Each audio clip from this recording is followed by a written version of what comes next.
Hello. Welcome back to day 3 of reading the Bible in 30 days ish. Today we're going to be reading through, I think, the rest of Exodus.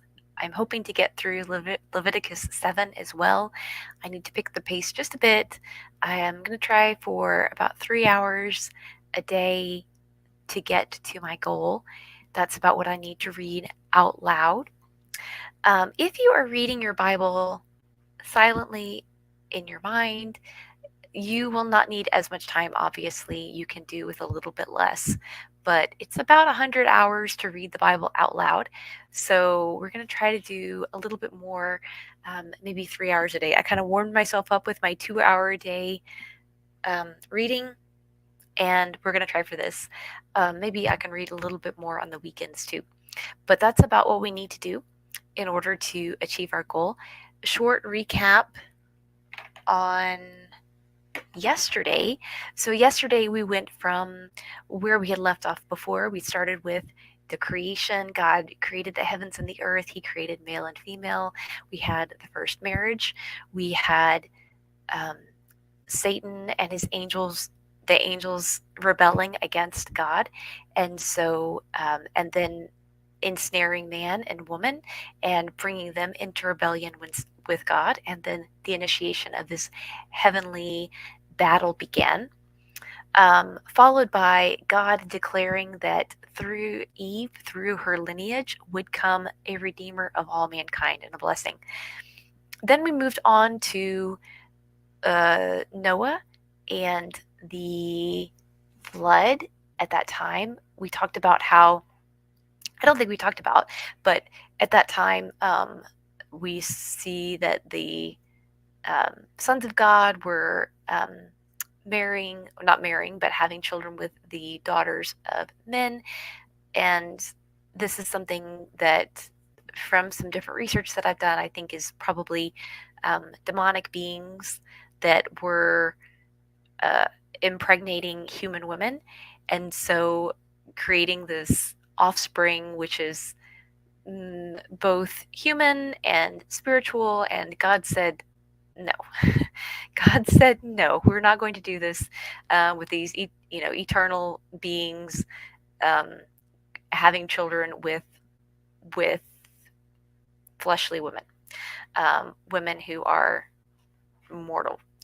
So creating eternally demonic people. We're not going to do this. So he had the flood, and after the flood, Noah and his family were saved. They were preserved, they were protected, they were saved. And then from Noah, we start to follow the family of Shem. And this is God's chosen family. He's going to bring a Messiah through this family. He hasn't revealed his full plan yet, but Shem's offspring, Abraham, through his lineage, knows that through him is going to be one who comes to bring a blessing to the entire earth. His family is going to bless the entire earth. And from Abraham, has a special child named Isaac. And Isaac has a son named Jacob, who is chosen by God, and God gives him the name Israel. He changes his name to Israel. So Israel, we're continuing to follow through his family line. He starts out his life as a bit of a trickster, and then he gets tricked himself into marrying two women, and ultimately through those two women having and their maids having 12 sons. And these 12 sons, at the time, even back to Abraham, God had said, your offspring will be enslaved in Egypt for 400 years. God told Abraham, who was Israel's grandfather, what would happen to his children. And so we followed these boys, these 12 boys, as they've grown up. And as the story goes, this is a historical account. We've seen Joseph, one of his youngest children, is sold into slavery by his brothers into Egypt. Um, and as he's sold into Egypt, he recognizes that God has allowed this to happen in order that his entire family can be saved. He's sent him ahead to prepare the way for his entire family to be saved, and from this terrible famine that God knows is going to come. So far in the family lineage, just to continue a little bit of background story, we have this. We have God creating the heavens and the earth, Him creating the angels, Him creating man and woman. Um, the angels have initiated, Satan has initiated a rebellion. He has drug man and woman into that. They have gone along with it, certainly, willingly. And so, because of that, there's been a curse on the earth, and there's been a curse, a broken relationship between man and between God. And so God has promised a redeemer, someone to come and rescue us out of slavery to sin that we are now all under. And what you see through this is that God is beginning to separate out a family and a certain lineage within that family that He intends to show His redemption through. That there's going to be a son that's going to come from this family and from this lineage that people will be able to recognize and say, aha, this is the one that God has told us about who will come and who will redeem us out of our slavery to sin. And that is Jesus Christ. So we're a good ways off from that. This family that God is choosing, He's not choosing them, I should say, also because they are exceptionally good, they are exceptionally righteous. Hello. He's not choosing them for these things. He is, thank you so much. Um, Finelli. He's not choosing them for these reasons. He's choosing them because they believe that God is good and they believe that He's going to honor the promises that He gives to them. And they're certainly, I think, wanting to serve God, but they are definitely not a perfect family, as we have already seen. And we've already seen many ways in which they have not always done things that please God's heart and have certainly fallen short in some ways that they are paying consequences for. So, for example, you see that Simeon and Levi, these two young men, were very, very angry. This is something I really didn't understand for the longest time, and so I'm always happy to tell other people about it. Not because it's a happy incident, but because it was kind of a when I understood it, it helped me out a lot to understand the Bible story of Dinah, that these two young men were very angry about um, what happened to their sister. And so they trick these people in Shechem, very, very kind of a home base. Shechem is kind of a home base we'll see throughout the Old Testament for this family. And they go in and they ended up waiting until it's a, we read it yesterday. But so basically, they go in and they do things that they shouldn't have done. And actually, what we see later on in the end of Genesis was that they kind of get cut out of the will. And so these two young men, they do have a consequence for their sin. And we'll see that Simeon, actually, the tribe is going to kind of disappear out of Jewish history. They're going to be replaced by the two sons of Joseph, Manasseh and Ephraim. And Levi, interestingly, they get cut out of having an actual physical inheritance in the land of Israel. They will have no land. Every other tribe, um, they're going to be they're going to have their own land and their own place in Israel, except for Ephraim and Manasseh. Sorry, except for Simeon and Levi. And what Levi is going to get, they get shown grace by God. And so they don't get their own land, but they do receive the priesthood of God. So here you have one of the tribes that gets a bit one of the most severe punishments, and that they lose their inheritance. But in God's its place, God shows them tremendous grace, and He gives them the honor of being the priests for all of Israel. So that's where we're headed with this. We've got these 12 tribes again. Simeon, Levi, cut out of the inheritance, and then out of Levi, to bring us to where we are now, we have these two brothers now, Moses and Aaron. They are sons of Levi, and God has given Moses a special place in history in that he was supposed to be killed as a baby and thrown into the river by the ordinance of the king, the ruler of the land, and probably, as I understand it, the most preeminent ruler of that day, Pharaoh. So he's supposed to be killed at birth because Pharaoh does not want any more Hebrew male children. He gets placed by his sister under his mom's tutelage into an ark, basically. If that sounds familiar, you're going to see lots of these spiraling themes throughout the Bible, which is so awesome and so helpful to me. So he's going to be placed into an ark on the water, and he's going to be found by Pharaoh's daughter. He gets raised basically in the household of Pharaoh, raised up, probably it would make sense to be possibly the next Pharaoh, and then realizes in his adulthood that he is actually a Hebrew. And so he gets into it with, he realizes the slavery that his people are in. He gets into it with an Egyptian taskmaster. He ends up killing the man and then running for his life to Midian. Midian, these are the Ishmaelites. These are the same Ishmaelites, I believe, that bought Joseph into slavery into Egypt. And these Midianites, who are his very distant cousins, he ends up marrying one of the daughters and gets taken into that family. And so now we're at a point where he is, God has called him and said, okay, it's time to go back to Egypt and rescue my people, redeem them from the hand of Pharaoh. So we've had these plagues, and the plagues that we are looking at, I said yesterday, I'm not going to get into it here because, again, I meant to do a 3-minute synopsis. We're at 11 minutes now. Sorry, y'all. I get carried away. But the plagues are, if they sound a little weird, a little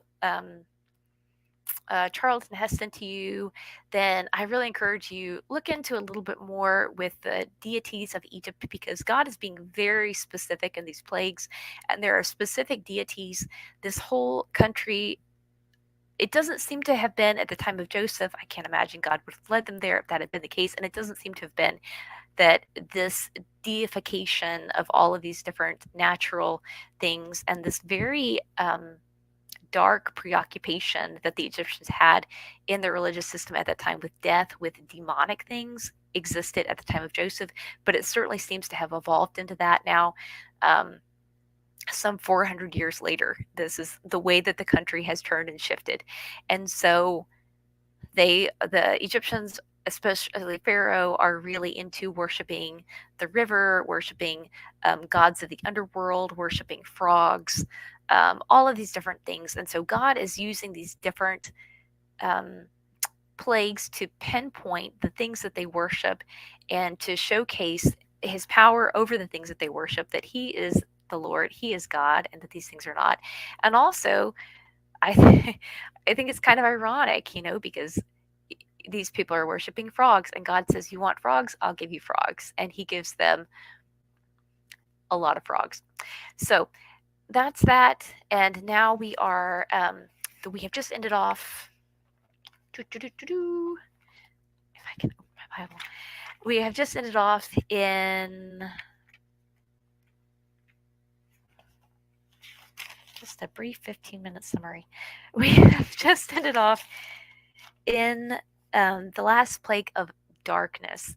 So God gives them this plague of darkness, and I'm going to start off at the last 3 verses because I just think they're so powerful, and then we will launch into our reading for today. I have my tea here with me.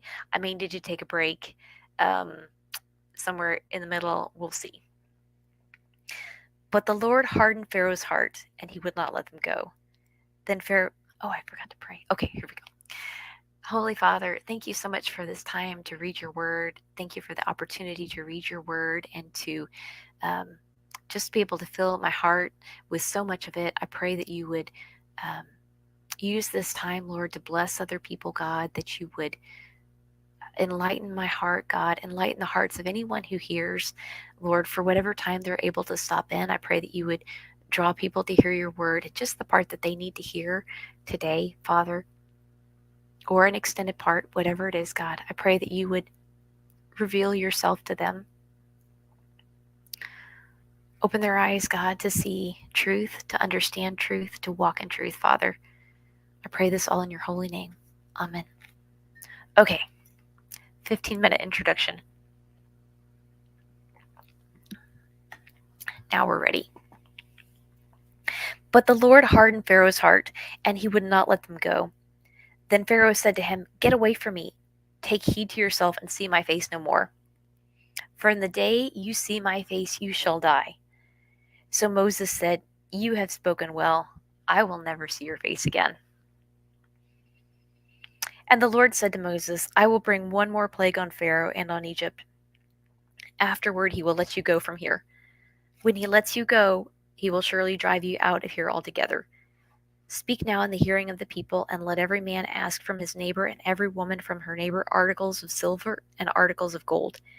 And the Lord gave the people favor in the sight of the Egyptians. Moreover, moreover, the man Pharaoh was very great in the land of Egypt, in the sight of Pharaoh's servants and in the sight of the people. Then Moses said, "Thus says the Lord, about midnight I will go out into the midst of Egypt, and all the firstborn in the land of Egypt shall die, from the firstborn of Pharaoh who sits on his throne, even to the firstborn of the female servant who is behind the handmill, and all the firstborn of the animals. Then there shall be a great cry throughout all the land of Egypt, such as was not like it before, nor shall be like it again. But none of the children of Israel shall a dog move its tongue. Against none of the children of Israel shall a dog move its tongue. Against man or beast, that you may know that the Lord does make a difference between the Egyptians and Israel. And all these servants shall come down to me and bow down to me, saying, Get out, and all the people who follow you. After that, I will go out." Then he went out from Pharaoh in great anger. But the Lord said to Moses, "Pharaoh will not heed you, so that my wonders may be multiplied in the land of Egypt." So Moses and Aaron did all these wonders before Pharaoh, and the Lord hardened Pharaoh's heart, and he did not let the children of Israel go out of his land. Now the Lord spoke to Moses and Aaron in the land of Egypt, saying, "This month shall be your beginning of months. It shall be the first month of the year to you. Speak to all the congregation of Israel, saying, On the 10th of this month every man shall take for himself a lamb, according to the house of his father, a lamb for a household. And if the household is too small for the lamb, let him and his neighbor according to his house take it according to the number of the persons. According to each man's need you shall make your count for the lamb. Your lamb shall be without blemish, a male of the first year. You may take it from the sheep or from the goats. Now you shall keep it until the 14th day of the same month. Then the whole assembly of the congregation of Israel shall kill it at twilight. And they shall take some of the blood and put it on the 2 doorposts, and on the lintel of the house where they eat it. Then they shall eat the flesh on that night, roasted in fire, with unleavened bread, and with bitter herbs they shall eat it.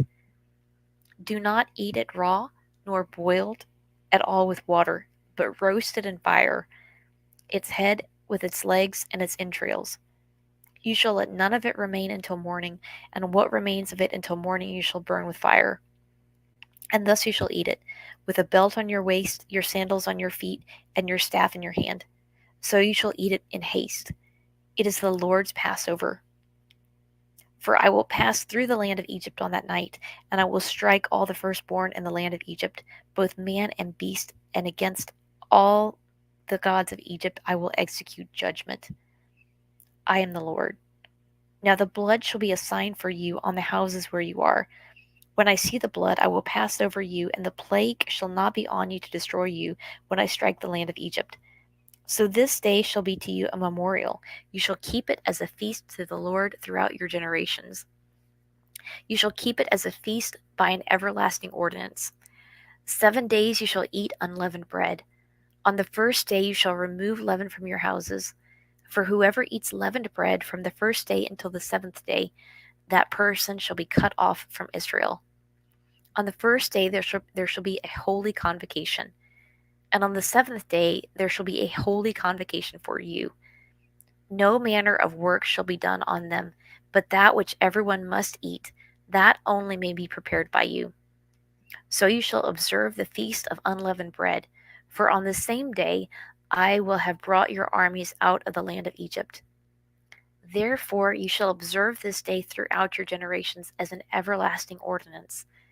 In the first month, on the 14th day of the month at evening, you shall eat unleavened bread, until the 21st day of the month at evening. For 7 days no leaven shall be found in your houses, since whoever eats what is leavened, that same person shall be cut off from the congregation of Israel, whether he is a stranger or a native of the land.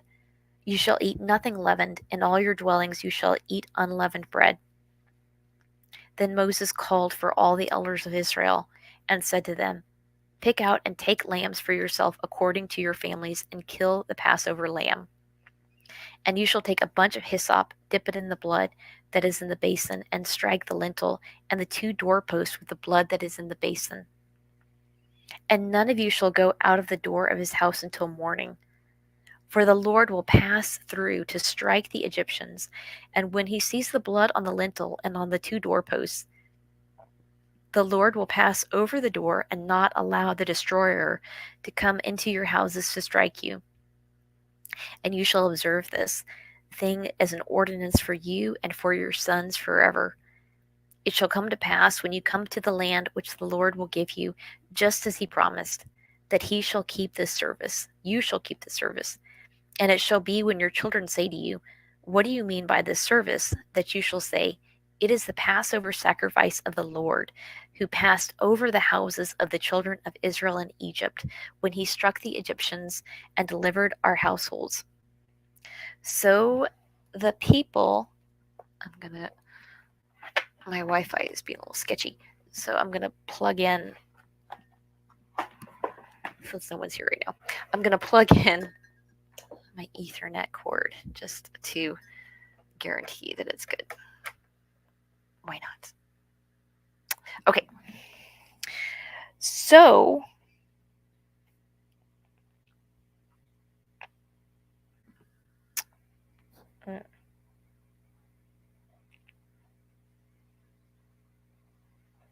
the people bowed their heads and worshipped. Then the children of Israel went away and did so, just as the Lord had commanded Moses and Aaron, so they did. And it came to pass at midnight that the Lord struck all the firstborn in the land of Egypt, from the firstborn of Pharaoh who sat on his throne to the firstborn of the captive who was in the dungeon, and all the firstborn of livestock. So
we're back. I, I don't know how that's going to feed in on the actual recording, but here we are. We had a little computer problem. That's okay. Let's see. We were. It's to be expected.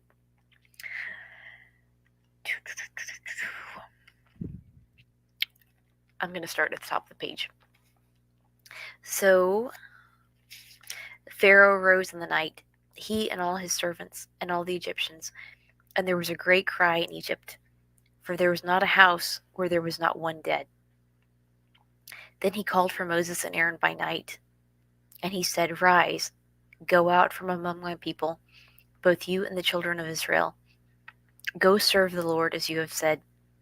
Also take your flocks and your herds as you have said, and be gone, and bless me also. And the Egyptians urged the people that they might send them out of the land in haste. For they said, We shall all be dead. So the people took their dough before it was leavened, having their kneading bowls bound up in their clothes on their shoulders. And the children of Israel had done according to the word of Moses, and they had asked from the Egyptians articles of silver, articles of gold, and clothing. And the Lord had given the people favor in the sight of the Egyptians, so that they granted them what was requested. Thus they plundered the Egyptians. Then the children of Israel journeyed from Ramses to Succoth, about 600,000 men on foot, besides children. A mixed multitude went up with them also, and flocks and herds, a great deal of livestock. And they baked unleavened cakes of the dough which they had brought out of Egypt, for it was not leavened, because they were driven out of Egypt, and could not wait, nor had they prepared provisions for themselves. Now the sojourn of the children of Israel who lived in Egypt was 430 years. And it came to pass at the end of the 430 years, on that very same day, it came to pass that all the armies of the Lord went out from the land of Egypt. It is a night of solemn observance to the Lord for bringing them out of the land of Egypt. This is that night of the Lord, a solemn observance for all the children of Israel throughout their generations. And the Lord said to Moses and Aaron, This is the ordinance of the Passover. No foreigner shall eat it, but every man's servant who is bought for money, when you have circumcised him, then he may eat it. A sojourner and a hired servant shall not eat it. In one house it shall be eaten. You shall not carry any of the flesh outside the house, nor shall you break one of its bones. All the congregation of Israel shall keep it. And when a stranger dwells with you and wants to keep the Passover to the Lord, let all his males be circumcised, and then let him come near and keep it. And he shall be as a native of the land. For no uncircumcised person shall eat it. One law shall be for the native born and for the stranger who dwells among you. Thus all the children of Israel did as the Lord commanded Moses and Aaron, so they did. And it came to pass on that very same day that the Lord brought the children of Israel out of the land of Egypt according to their armies. Then the Lord spoke to Moses, saying, Consecrate to me all the firstborn. Whoever opens the womb among the children of Israel, both of man and of beast, it is mine. And Moses said to the people, Remember this day in which you went out of Egypt, out of the house of bondage, for by strength of hand the Lord brought you out of this place. No leavened bread shall be eaten. On this day you were going out, in the month of Abib. And it shall be when the Lord brings you into the land of the Canaanites and the Hittites and the Amorites and the Hivites and the Jebusites, which he swore to your fathers to give you, a land flowing with milk and honey, that you shall keep this service in this month. 7 days you shall eat unleavened bread, and on the 7th day there shall be a feast to the Lord. Unleavened bread shall be eaten 7 days, and no leavened bread shall be seen among you, nor shall leaven be seen among you in all your quarters. And you shall tell your son in that day, saying, This is done because of what the Lord did for me when I came up from Egypt. It shall be as a sign on your hand and a memorial between your eyes, that the Lord's law may be in your mouth. For with a strong hand the Lord has brought you out of Egypt. You shall therefore keep this ordinance in its season from year to year. And it shall be when the Lord brings you into the land of the Canaanites, as he swore to you and your fathers, and gives it to you, that you shall set apart to the Lord all that open the womb. That is every firstborn that comes from an animal which you have. The male shall be the Lord's. But every firstborn of a donkey you shall redeem it, you shall redeem with a lamb. And if you will not redeem it, then you shall break its neck. And all the firstborn of man among your sons you shall redeem. Uh-oh.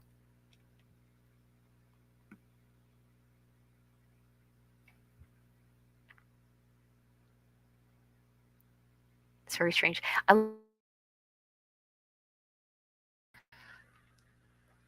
It's weird. I'm actually on a Ethernet connection. We're having lots of technical issues today. I don't know. Okay. I don't know what's going on.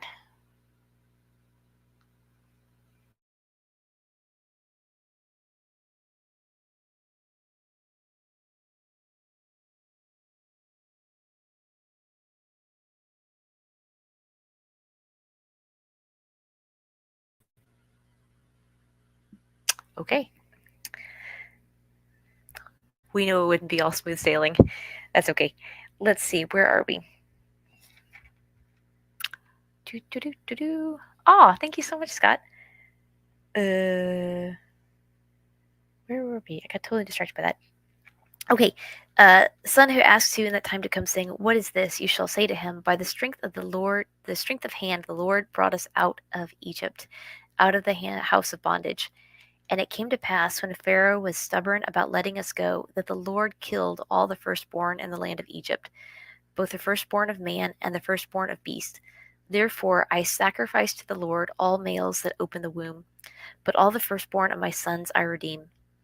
It shall be as a sign on your hand and as frontlets between your eyes, for by strength of hand the Lord brought us out of Egypt. And it came to pass, when Pharaoh had let the people go, that God did not lead them by the way of the land of the Philistines, although it was near. For God said, "Lest perhaps the people change their minds when they see war, and return to Egypt." So God led the people around by way of the wilderness of the Red Sea. And the children of Israel went up in orderly ranks out of the land of Egypt. And Moses took the bones of Joseph with him, for he had placed the children of Israel under solemn oath, saying, "God will surely visit you, and you shall carry up my bones from here with you." So they took their journey from Succoth and camped in Etham at the edge of the wilderness. And the Lord went before them by day in a pillar of cloud to lead the way, and by night in a pillar of fire to give them light, so as to go by day and night. He did not take away the pillar of cloud by day or the pillar of fire by night from before the people.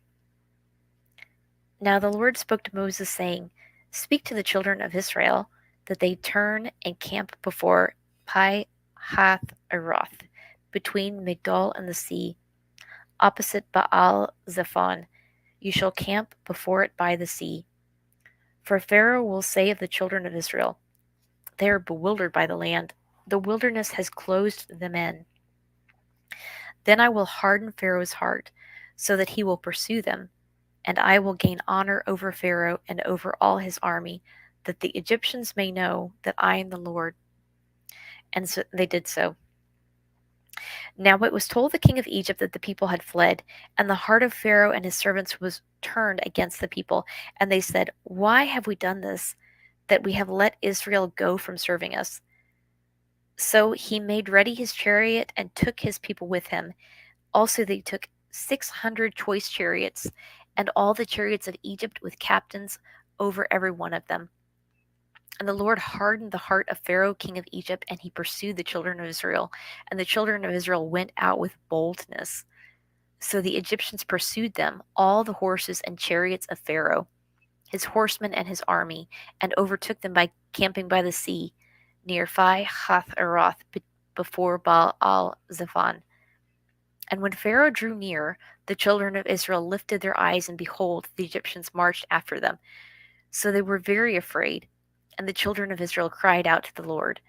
Then they said to Moses, "Because there were no graves in Egypt, have you taken us away to die in the wilderness?"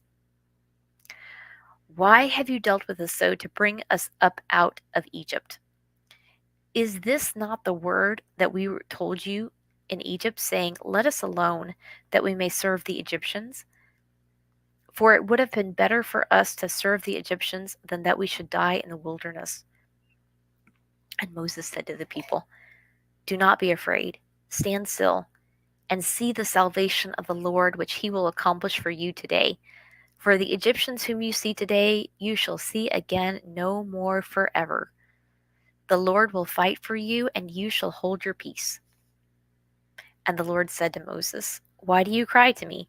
Tell the children of Israel to go forward. But lift up your rod, stretch out your hand over the sea, and divide it. And the children of Israel shall go on dry ground through the midst of the sea. And I indeed will harden the hearts of the Egyptians, and they shall follow them. So I will gain honor over Pharaoh, and over all his army, his chariots, and his horsemen. Then the Egyptians shall know that I am the Lord, when I have gained honor for myself over Pharaoh, his chariots, and his horsemen. And the angel of God, who went before the camp of Israel, moved and went behind them. And the pillar of cloud went from before them and stood behind them. So it came between the camp of the Egyptians and the camp of Israel. Thus it was a cloud of darkness to the one, and it gave light by night to the other, so that the one did not come near the other all that night. Then Moses stretched out his hand over the sea, and the Lord caused the sea to go back by a strong east wind all that night, and made the sea into dry land, and the waters were divided. So the children of Israel went into the midst of the sea on the dry ground, and the waters were a wall to them on their right hand and on their left. And the Egyptians pursued and went after them into the midst of the sea, all Pharaoh's horses, all his chariots, and his horsemen. Now it came to pass in the morning watch that the Lord looked down upon the army of the Egyptians through the pillar of fire and cloud, and he troubled the army of the Egyptians. So he took off their chariot wheels so that they drove them with difficulty. And the Egyptians said, Let us flee from the face of Israel, for the Lord fights for them against the Egyptians. Then the Lord said to Moses, Stretch out your hand over the sea, that the waters may come back upon the Egyptians, on their chariots, and on their horsemen. So Moses stretched out his hand over the sea, and when the morning appeared, the sea returned to its full depth, while the Egyptians were fleeing into it. So the Lord overthrew the Egyptians into the midst of the sea. Then the waters returned and covered the chariots, the horsemen, and all the army of Pharaoh that came into the sea after them. Not so much as one of them remained. But the children of Israel had walked on dry land in the midst of the sea, and the waters were a wall to them on their right hand and on their left. So the Lord saved Israel that day out of the hand of the Egyptians, and Israel saw the Egyptians dead on the seashore. Thus Israel saw the great work which the Lord had done in Egypt. So the people feared the Lord and believed the Lord and his servant Moses. Then Moses and the children of Israel sang this song to the Lord and spoke, saying, I will sing to the Lord, for he has triumphed gloriously. The horse and its rider he has thrown into the sea. The Lord is my strength and my song, and he has become my salvation. He is my God, and I will praise him. He is my father's God, and I will exalt him. The Lord is a man of war. The Lord is his name. Pharaoh's chariots and his army he has cast into the sea. His chosen captains also are drowned in the Red Sea. The depths have covered them. They sank to the bottom like a stone. Your right hand, O Lord, has become glorious in power. Your right hand, O Lord, has dashed the enemy in pieces. And in the greatness of your excellence, you have overthrown those who rose against you. You sent forth your wrath, and it consumed them like stubble. And with the blast of your nostrils, the waters were gathered together. The floods stood upright like a heap. The depths congealed in the heart of the sea. The enemy said, I will pursue, I will overtake, I will divide the spoil. My desire shall be satisfied on them. I will draw my sword. My hand shall destroy them. You blew with your wind, the sea covered them. they sank like lead in the mighty waters. Who is like you, O Lord, among the gods? Who is like you, glorious in holiness, fearful in praises, doing wonders? You stretched out your right hand, the earth swallowed them. You and your mercy have led forth the people whom you have redeemed. You have guided them in your strength to your holy habitation. The people will hear and be afraid. Sorrow will take hold of the inhabitants of Philistia. Then the chiefs of Edom will be dismayed, the mighty men of Moab. Trembling will take hold of them. All the inhabitants of Canaan will melt away. Fear and dread will fall on them by the greatness of your arm. They shall be as still as a stone, till your people pass over, O Lord, till the people pass over. Whom you have purchased, you will bring them in and plant them in the mountain of your inheritance, in the place, O Lord, which you have made for your own dwelling, the sanctuary, O Lord, which your hands have established. The Lord shall reign forever and ever. For the houses of Pharaoh went with his chariots and his horsemen into the sea, and the Lord brought back the waters of the sea upon them. But the children of Israel went on dry land in the midst of the sea. Then Miriam, the prophetess, the sister of Aaron, took the timbrel in her hand, and all the women went out after her with timbrels and with dances. And Miriam answered them, Sing to the Lord, for he has triumphed gloriously. The horse and its rider he has thrown into the sea. So Moses brought Israel from the Red Sea. Then they went out into the wilderness of Shur. And they went 3 days in the wilderness and found no water. Now when they came to Marah, they could not drink the waters of Marah, for they were bitter. Therefore the name of it was called Marah. And the people complained against Moses, saying, What shall we drink? So he cried out to the Lord, and the Lord showed him a tree. When he cast it into the waters were made sweet. There he made a statute and an ordinance for them, and there he tested them, and said, If you diligently heed the voice of the Lord your God, and do what is right in his sight, give ear to his commandments, and keep all his statutes, I will put none of the diseases on you which I brought on the Egyptians, for I am the Lord who heals you. Then they came to Elim, where there were 12 wells of water and 70 palm trees, so they camped there by the waters. And they journeyed from Elim, and all the congregation of the children of Israel came to the wilderness of Sin, which is between Elim and Sinai, on the 15th day of the second month after they departed from the land of Egypt. Then the whole congregation of the children of Israel complained against Moses and Aaron in the wilderness.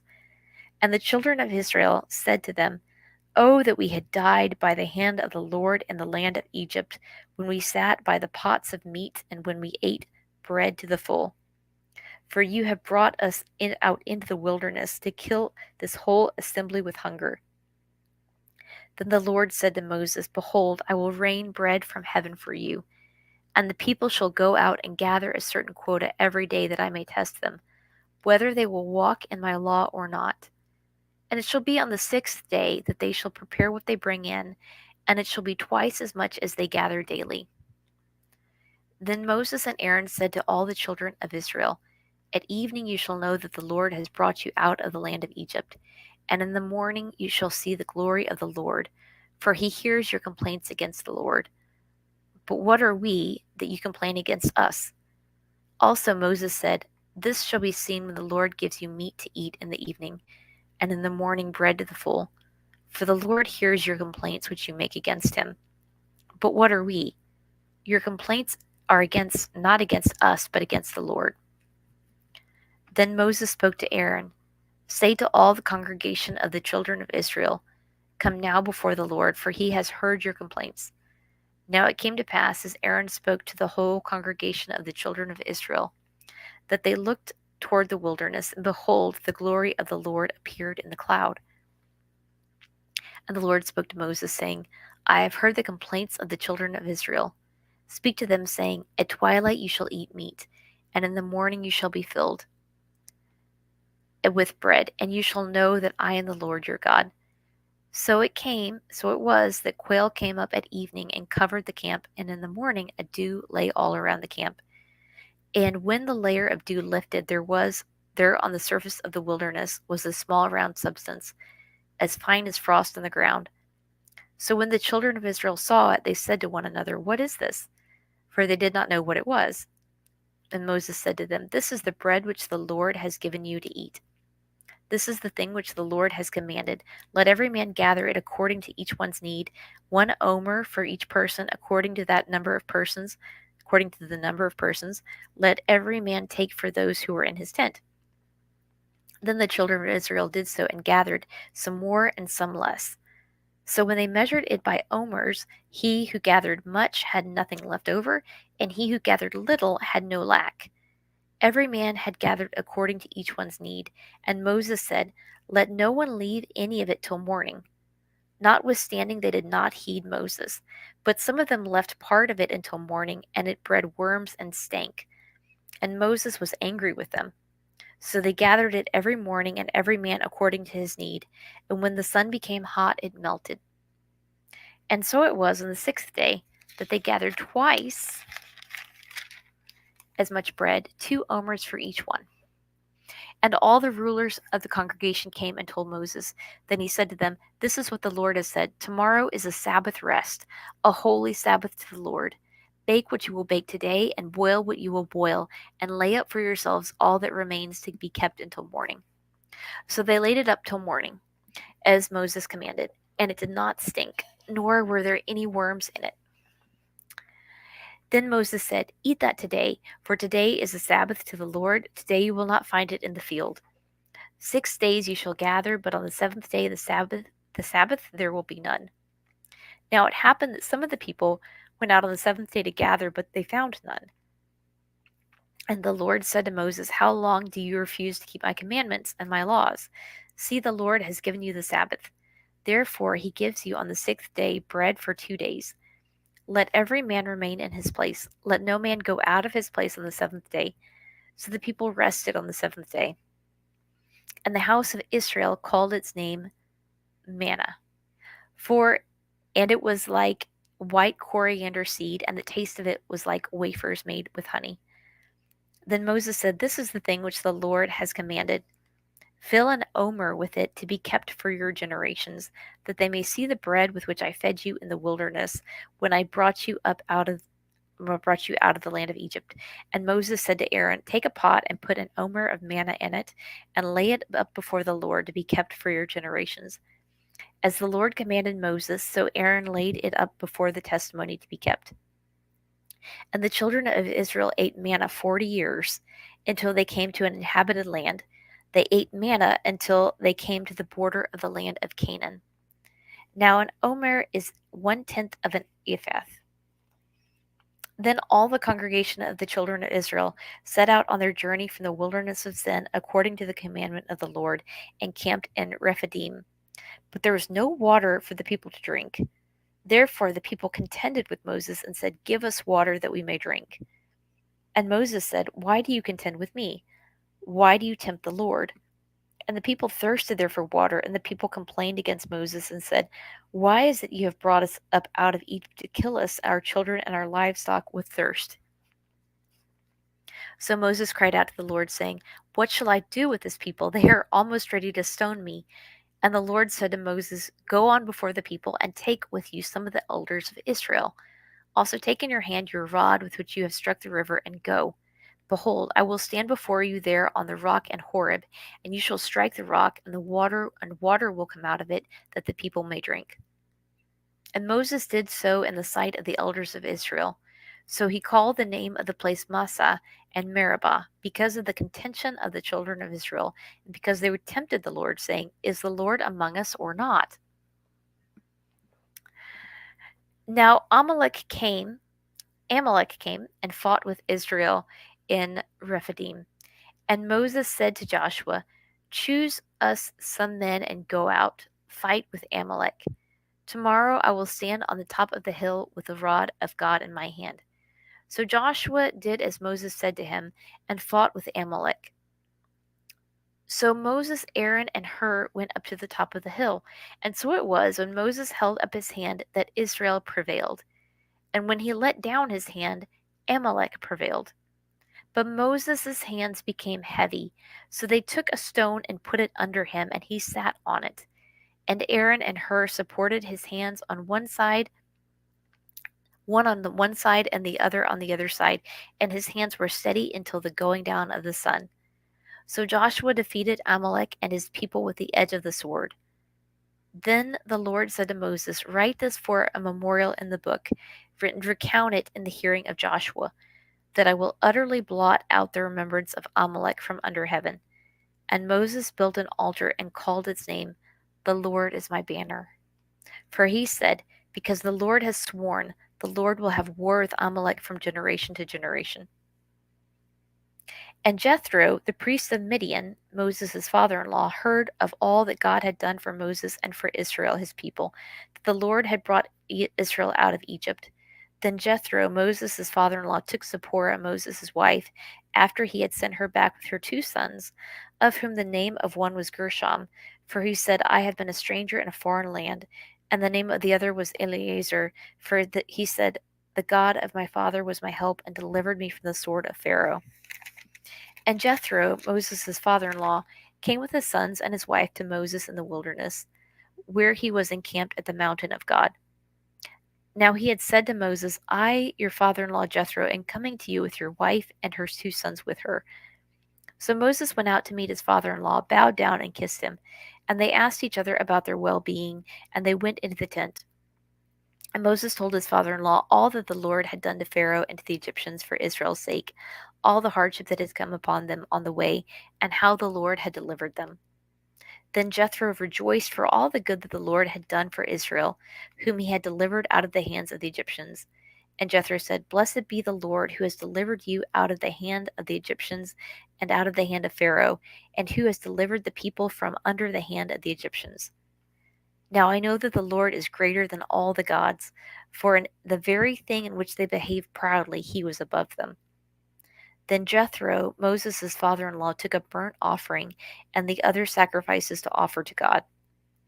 And Aaron came with all the elders of Israel to eat bread with Moses' father in law before God. And so it was on the next day that Moses sat to judge the people, and the people stood before Moses from morning until evening. So when Moses' father in law saw all that he did for the people, he said, "What is this thing that you are doing for the people? Why do you alone sit, and all the people stand before you from morning until evening?" And Moses said to his father in law, "Because the people come to me to inquire of God. When they have a difficulty, they come to me, and I judge between one and another, and I make known the statutes of God and his laws." So Moses' father in law said to him, "The thing that you do is not good. Both you and these people who are with you will surely wear yourselves out. For this thing is too much for you. You are not able to perform it by yourself. Now listen to my voice, and I will give you counsel, and God will be with you. Stand before God for the people, so that you may bring the difficulties to God. And you shall teach them the statutes and the laws, and show them the way in which they must walk and the work they must do. Moreover, you shall select from all the people able men, such as fear God, men of truth, hating covetousness, and place such over them to be rulers of thousands, rulers of hundreds, rulers of fifties, and rulers of tens. And let them judge the people at all times.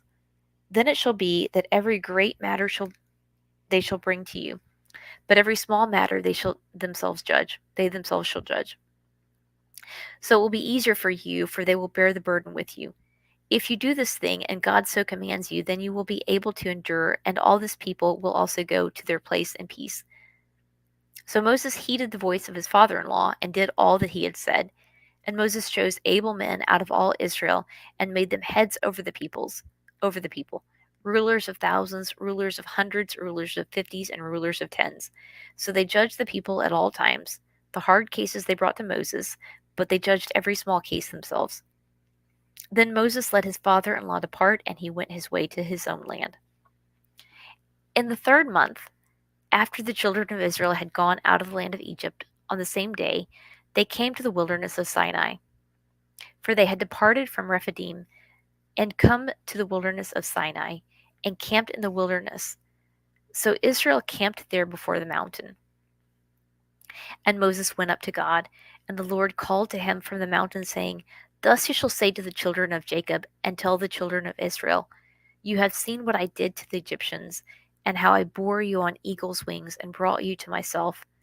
Now therefore, if you will indeed obey my voice, and keep my covenant, then you shall be a special treasure to me above all the people, for all the earth is mine.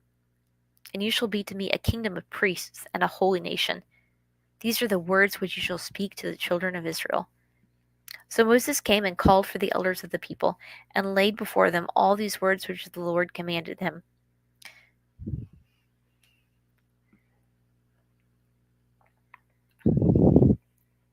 Then all the people answered together and said, All that the Lord has spoken we will do.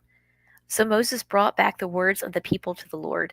And the Lord said to Moses, Behold, I come to you in the thick cloud, that the people may hear when I speak to you with you, and believe you forever. So Moses told the words of the people to the Lord. Then the Lord said to Moses, Go to the people, and consecrate them today and tomorrow, and let them wash their clothes, and let them be ready for the third day. For on the third day the Lord will come down upon Mount Sinai in the sight of all the people.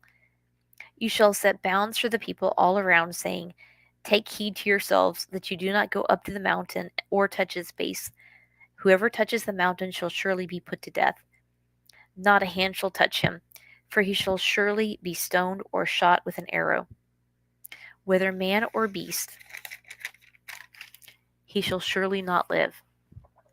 When the trumpet sounds long, they shall come near the mountain. So Moses went down from the mountain to the people, and sanctified the people, and they washed their clothes. And he said to the people, Be ready for the third day, do not come near your wives. Then it came to pass on the third day in the morning that there were thunderings and lightnings, and a thick cloud on the mountain, and the sound of the trumpet was very loud, so that all the people who were in the camp trembled. And Moses brought the people out of the camp to meet with God, and they stood at the foot of the mountain. Now Mount Sinai was completely in smoke, because the Lord descended upon it in fire. Its smoke ascended like the smoke of a furnace, and the whole mountain quaked greatly. And when the blast of the trumpet sounded long and became louder and louder, Moses spoke, and God answered him by voice. Then the Lord came down upon Mount Sinai on the top of the mountain, and the Lord called Moses to the top of the mountain, and Moses went up. And the Lord said to Moses, Go down and warn the people, lest they break through to gaze at the Lord, and many of them perish. Also the priests who come near the Lord consecrate themselves, lest the Lord break out against them. But Moses said to the Lord, The people cannot come up to Mount Sinai, for you warned us, saying, Set bounds around the mountain and consecrate it. Then the Lord said to him, Away, get down, then come up, you and Aaron with you. But do not let the priests and the people break through to come up to the Lord, lest he break out against them. So Moses went down to the people and spoke to them. And God spoke all these words, saying, I am the Lord your God, who brought you out of the land of Egypt, out of the house of bondage. You shall have no other gods before me. You shall not make for yourself a carved image, any likeness of anything that is in heaven above, or that is in earth beneath, or that is in the water under the earth. You shall not bow down to them, nor serve them. For I, the Lord your God, am a jealous God, visiting the iniquity of the fathers upon the children to the third and fourth generations of those who hate me, but showing mercy to thousands, to those who love me and keep my commandments. You shall not take the name of the Lord your God in vain, for the Lord will not hold him guiltless who takes his name in vain. Remember the Sabbath day to keep it holy. 6 days you shall labor and do all your work, but the seventh day is the Sabbath of the Lord your God. In it you shall do no work, you nor your son, nor your daughter, nor your female servant, nor your male servant, or your female servant, nor your cattle, nor your stranger who is within your gates. For in 6 days the Lord made the heavens and the earth, the sea, and all that is in them, and rested the seventh day. Therefore the Lord blessed the Sabbath day, and he hallowed it. Honor your father and your mother. that your days may be long upon the land which the Lord God is giving you. You shall not murder. You shall not commit adultery. You shall not steal. You shall not bear false witness against your neighbor.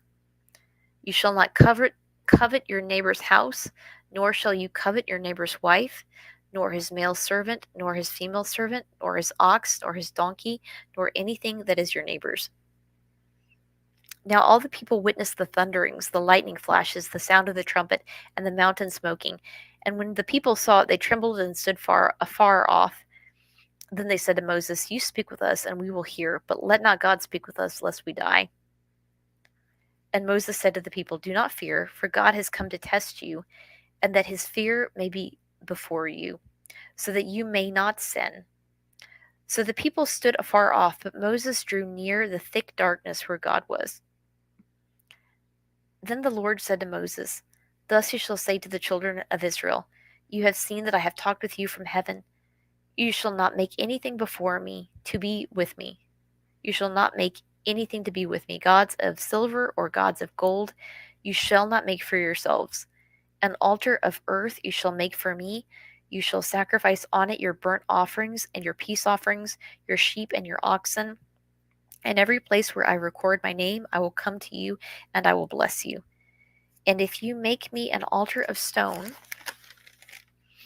you shall not build it of hewn stone, for if you use your tool on it, you have profaned it. Nor shall you go up by steps to my altar, that your nakedness may not be exposed on it. Now these are the judgments which you shall set before them. If you buy a Hebrew servant, he shall serve 6 years, and in the 7th he shall go out free and pay nothing. For if he comes in by himself, he shall go out by himself. If he comes in married, then his wife shall go out with him. If his master has given him a wife, and she has borne him sons or daughters, the wife and her children shall be her master's, and he shall go out by himself. But if the servant plainly says, I love my master, my wife, and my children, I will not go free, then his master shall bring him to the judges. He shall also bring him to the door, or to the doorpost, and his master shall pierce his ear with an awl, and he shall serve him forever. And if a man sells his daughter to be a female slave, she shall not go out as the male slaves do. If she does not please her master, who has betrothed her to himself, then he shall let her be redeemed. He shall have no right to sell her to a foreign people, since he has dealt deceitfully with her. And if he has betrothed her to his son, he shall deal with her according to the custom of daughters. If he takes another wife, he shall not diminish her food, her clothing, or her marriage rates. And if he does not do these 3 for her, then she shall go free without paying money. He who strikes a man so that he dies shall surely be put to death. However, if he does not lie in wait, but God delivered him into his hand, then I will appoint for you a place where he may flee.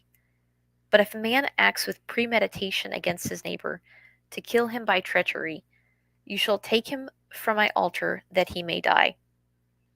And he who strikes his father or his mother shall surely be put to death. He who kidnaps a man and sells him, or if he is found in his hand, shall surely be put to death. And he who curses his father or his mother shall surely be put to death. If men contend with each other, and one strikes the other with a stone or with his fist, and he does not die but is confined to his bed, if he rises again and walks about outside with his staff, then he who struck him shall be acquitted. He shall only pay for the loss of his time, and shall provide him to be thoroughly healed. And if a man beats his male or female servant with a rod so that he dies under his hand, he shall surely be punished. Notwithstanding, if he remains alive a day or 2, he shall not be punished, for he is his property. If men fight and hurt a woman with child, so that she gives birth prematurely, yet no harm follows, he shall surely be punished accordingly as the woman's husband imposes on him, and he shall pay as the judges determine. But if any harm follows, then he shall give you life for life, eye for eye, tooth for tooth, hand for hand, foot for foot, burn for burn, wound for wound, stripe for stripe. If a man strikes the eye of his male or female servant and destroys it, then he shall let him go free for the sake of the eye. And if he knocks out the tooth of a male and female servant, his male or female servant, he shall let him go free for the sake of the tooth. If an ox gores a man or a woman to death, then the ox shall surely be stoned, and its flesh shall not be eaten, but the owner of the ox shall be acquitted. But if the ox tended to thrust with its horn in times past, and it has been made known to his owner, and he has not kept it confined, so that it has killed a man or a woman, the ox shall be stoned, and its owner also shall be put to death. If there is imposed on him a sum of money, then he shall pay to redeem his life whatever is imposed on him. Whether it has gored a son or gored a daughter, according to this judgment it shall be done to him. If the ox gores a male or female servant, he shall give to their master 30 shekels of silver, and the ox shall be stoned. And if a man opens a pit, or if a man digs a pit and does not cover it, and an ox or a donkey falls in it, the owner of the pit shall make it good. He shall give money to their owner, but the dead animal shall be his. If one man's ox hurts another so that it dies, then they shall sell the live ox and divide the money from it, and the dead ox they shall also divide. Or if it was known that the ox tended to thrust in time past, and its owner has not kept it confined, he shall surely pay ox for ox, and the dead animal shall be his own. If a man steals an ox or a sheep and slaughters it or sells it, he shall restore 5 oxen for an ox and 4 sheep for a sheep. If the thief is found breaking in, and he is struck so that he dies, there shall be no guilt for his bloodshed. If the sun has risen on him, there shall be guilt for his bloodshed. He should make full restitution. If he has nothing, then he shall be sold for his theft. If the theft is certainly found alive in his hand, whether it is an ox or a donkey or a sheep, he shall restore double. If a man causes a field or vineyard to be grazed, and lets loose his animal, and feeds it in another man's field, he shall make restitution from the best of his own field, and the best of his own vineyard. If fire breaks out and catches in thorns, so that stacked grain stand in grain, or the field is consumed, he who kindled the fire shall surely make restitution. If a man delivers to his neighbor money or articles to keep, and it is stolen out of the man's house, if the thief is found, he shall pay double. If the thief is not found, then the master of the house shall be brought to the judges to see whether he has put his hand into his neighbor's goods. For any kind of trespass, whether it concerns an oxen, a donkey, a sheep, or clothing, or any kind of lost thing which another claims to be his, the cause of both parties shall come before the judges, and whomever the judges condemn, they shall pay double to his neighbor. If a man delivers to his neighbor a donkey, an ox, a sheep, or any animal to keep, and it dies, is hurt, or driven away, no one seeing it, then an oath of the Lord shall be between them both, that he has not put his hand into his neighbor's goods, and the owner of it shall accept that, and he shall not make it good. But if in fact it is stolen from him, he shall make restitution to the owner of it. If it is torn to pieces by a beast, then he shall bring it as evidence, and he shall not make good what was torn. And if a man borrows anything from his neighbor, and it becomes injured or dies, the owner of it not being with it, he shall surely make it good. If its owner was with it, he shall not make it good. If it was hired, it came for its hire. If a man entices a virgin who is not betrothed and lies with her, he shall surely pay the bride price for her to be his wife. If her father utterly refuses to give her to him, he shall pay money according to the bride price of virgins. You shall not permit a sorceress to live. Whoever lies with an animal shall surely be put to death. He who sacrifices to any god except to the Lord only, he shall be utterly destroyed. You shall neither mistreat a stranger nor oppress him, for you were strangers in the land of Egypt. You shall not afflict any widow or fatherless child. If you afflict them in any way, and they cry at all to me, I will surely hear their cry, and my wrath will become hot, and I will kill you with the sword. Your wives shall be widows, and your children fatherless. If you lend money to any of my people who are poor among you, you shall not be like a moneylender to him. You shall not charge him interest. If you ever take your neighbor's garment as a pledge, you shall return it to him before the sun goes down, for that is his only covering. It is his garment for his skin. What will he sleep in? And it will be that when he cries to me, I will hear, for I am gracious. You shall not revile God, nor curse a ruler of your people. You shall not delay to offer the first of your ripe produce and your juices. The firstborn of your sons you shall give to me. Likewise, you shall do with your oxen and your sheep. It shall be with its mother 7 days. On the 8th day you shall give it to me. And you shall be holy men to me. You shall not eat meat torn by beasts in the field. You shall throw it to the dogs. You shall not circulate a false report. Do not put your hand with the wicked to be an unrighteous witness. You shall not follow a crowd to do evil, nor shall you testify in a dispute so as to turn after many to pervert justice. You shall not show partiality to a poor man in his dispute. If you meet an enemy's ox or his donkey going astray, you shall surely bring it back again to him.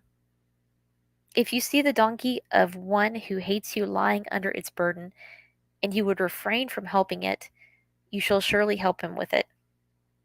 You shall not pervert the judgment of your poor in his dispute. You shall keep yourself far from a false matter. Do not kill the innocent and righteous, for I will not justify the wicked. And you shall take no bribe, for a bribe blinds the discerning and perverts the words of the righteous. Also, you shall not oppress a stranger, for you know the heart of a stranger, because you were strangers in the land of Egypt. 6 years you shall sow your land and gather in its produce, but the 7th year you shall let it rest and lie fallow, that the poor of your people may eat, and what they leave the beasts of the field may eat. In like manner you shall do with your vineyard and your olive grove. 6 days you shall work, and on the 7th day you shall rest, that your ox and your donkey may rest, the son of your female servant and the stranger may be refreshed. And the son of your female servant and the stranger may be refreshed. And in all that I have said, be circumspect, and make no mention of the name of other gods, nor let it be heard from your mouth. 3 times you shall keep a feast to me in the year. You shall keep the feast of unleavened bread. You shall eat unleavened bread 7 days as I commanded you, at the time appointed in the month of Abib.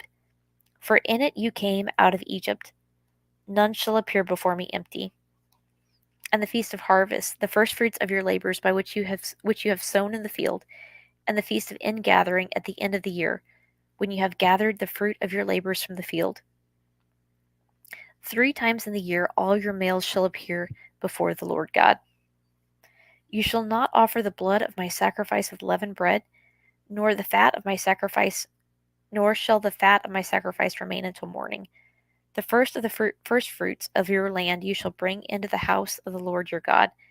You shall not boil a young goat in its mother's milk.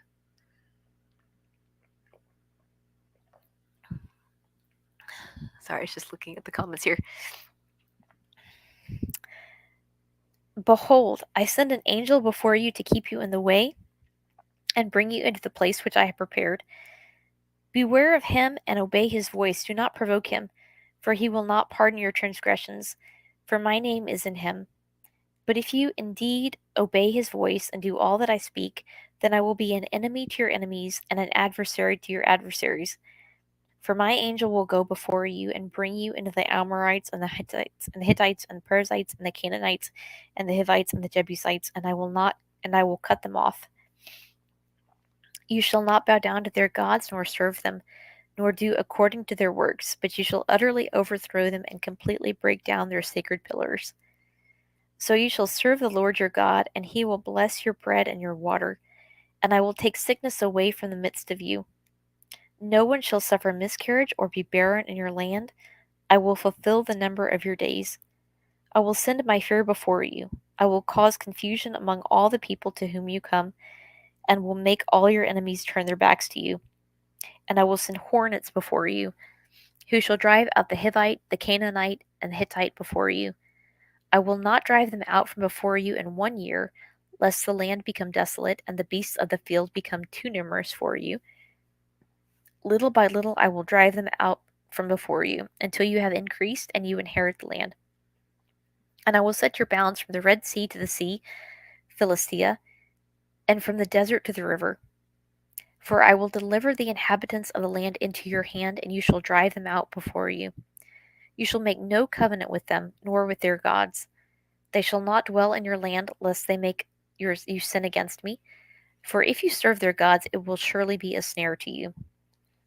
And he said to Moses, Come up to the Lord, you and Aaron, Nadab, and Abihu, and the 70 of the elders of Israel, and worship from afar.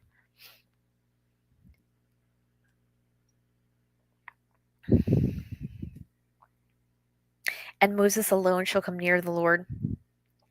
But they shall not come near, nor shall the people go up with him. So Moses came and told the people all the words of the Lord and all the judgments. And all the people answered with one voice and said, All the words which the Lord has said we will do. And Moses wrote all the words of the Lord. And he rose early in the morning and built an altar at the foot of the mountain, and 12 pillars according to the 12 tribes of Israel. Then he sent young men of the children of Israel who offered burnt offerings and sacrificed peace offerings of oxen to the Lord.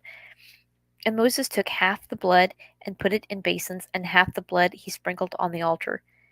Then he took the book of the covenant and read it in the hearing of the people. And they said, All that the Lord has said we will do, and be obedient. And Moses took the blood, sprinkled it on the people, and said, This is the blood of the covenant, which the Lord has made with you according to all these words. Then Moses went up, also Aaron, Nadab, and Abihu, and 70 of the elders of Israel. And they saw the Lord God of Israel. And there was under his feet, as it were, a paved work of sapphire stone, and it was like the very heavens in its clarity. But on the nobles of the children of Israel he did not lay his hand.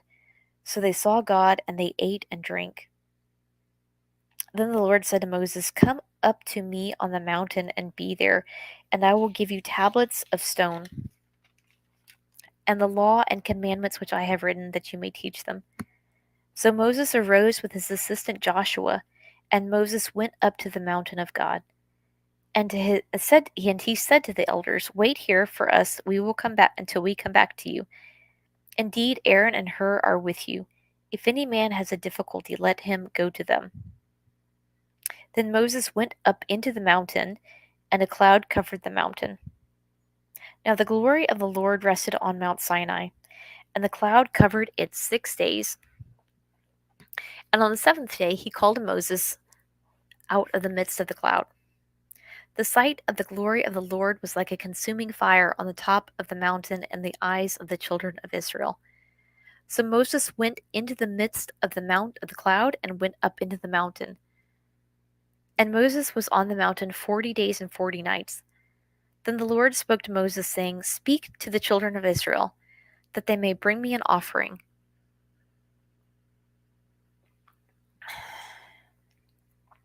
From everyone who gives it willingly with his heart you shall take my offering.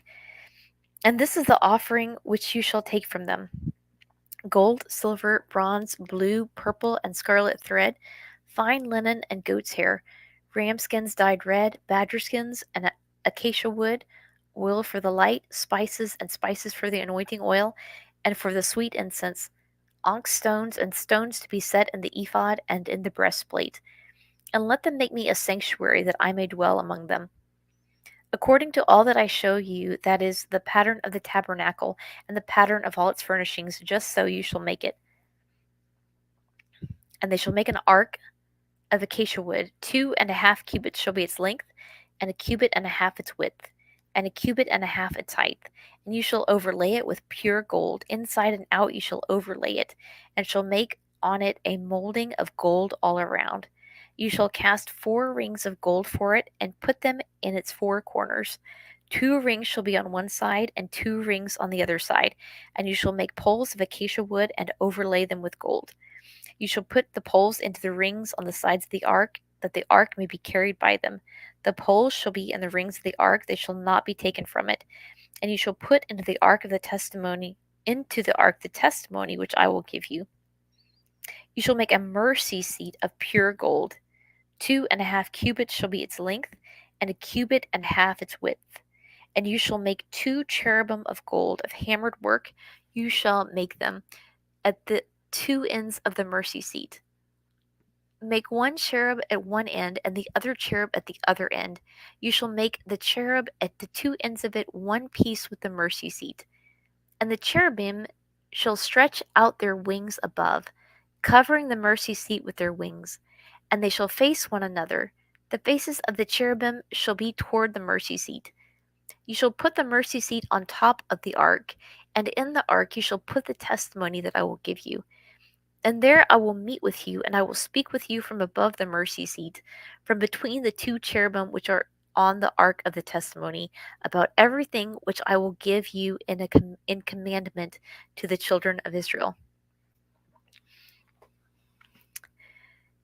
You shall also make a table of acacia wood.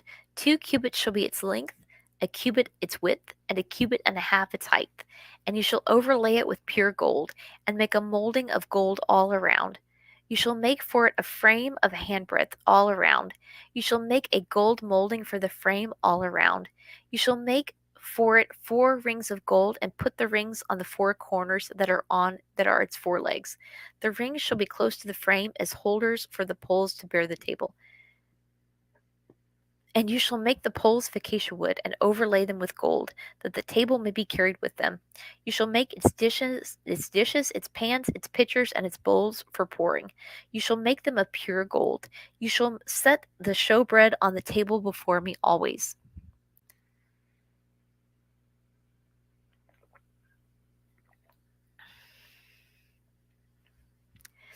You shall also make a lampstand of pure gold. The lampstand shall be hammered work. Its shaft, its branches, its bowls, its ornamental knobs, and flowers shall be of one piece. And 6 branches shall come out of its sides. 3 branches of the lampstand out of one side, and 3 branches of the lampstand out of the other side.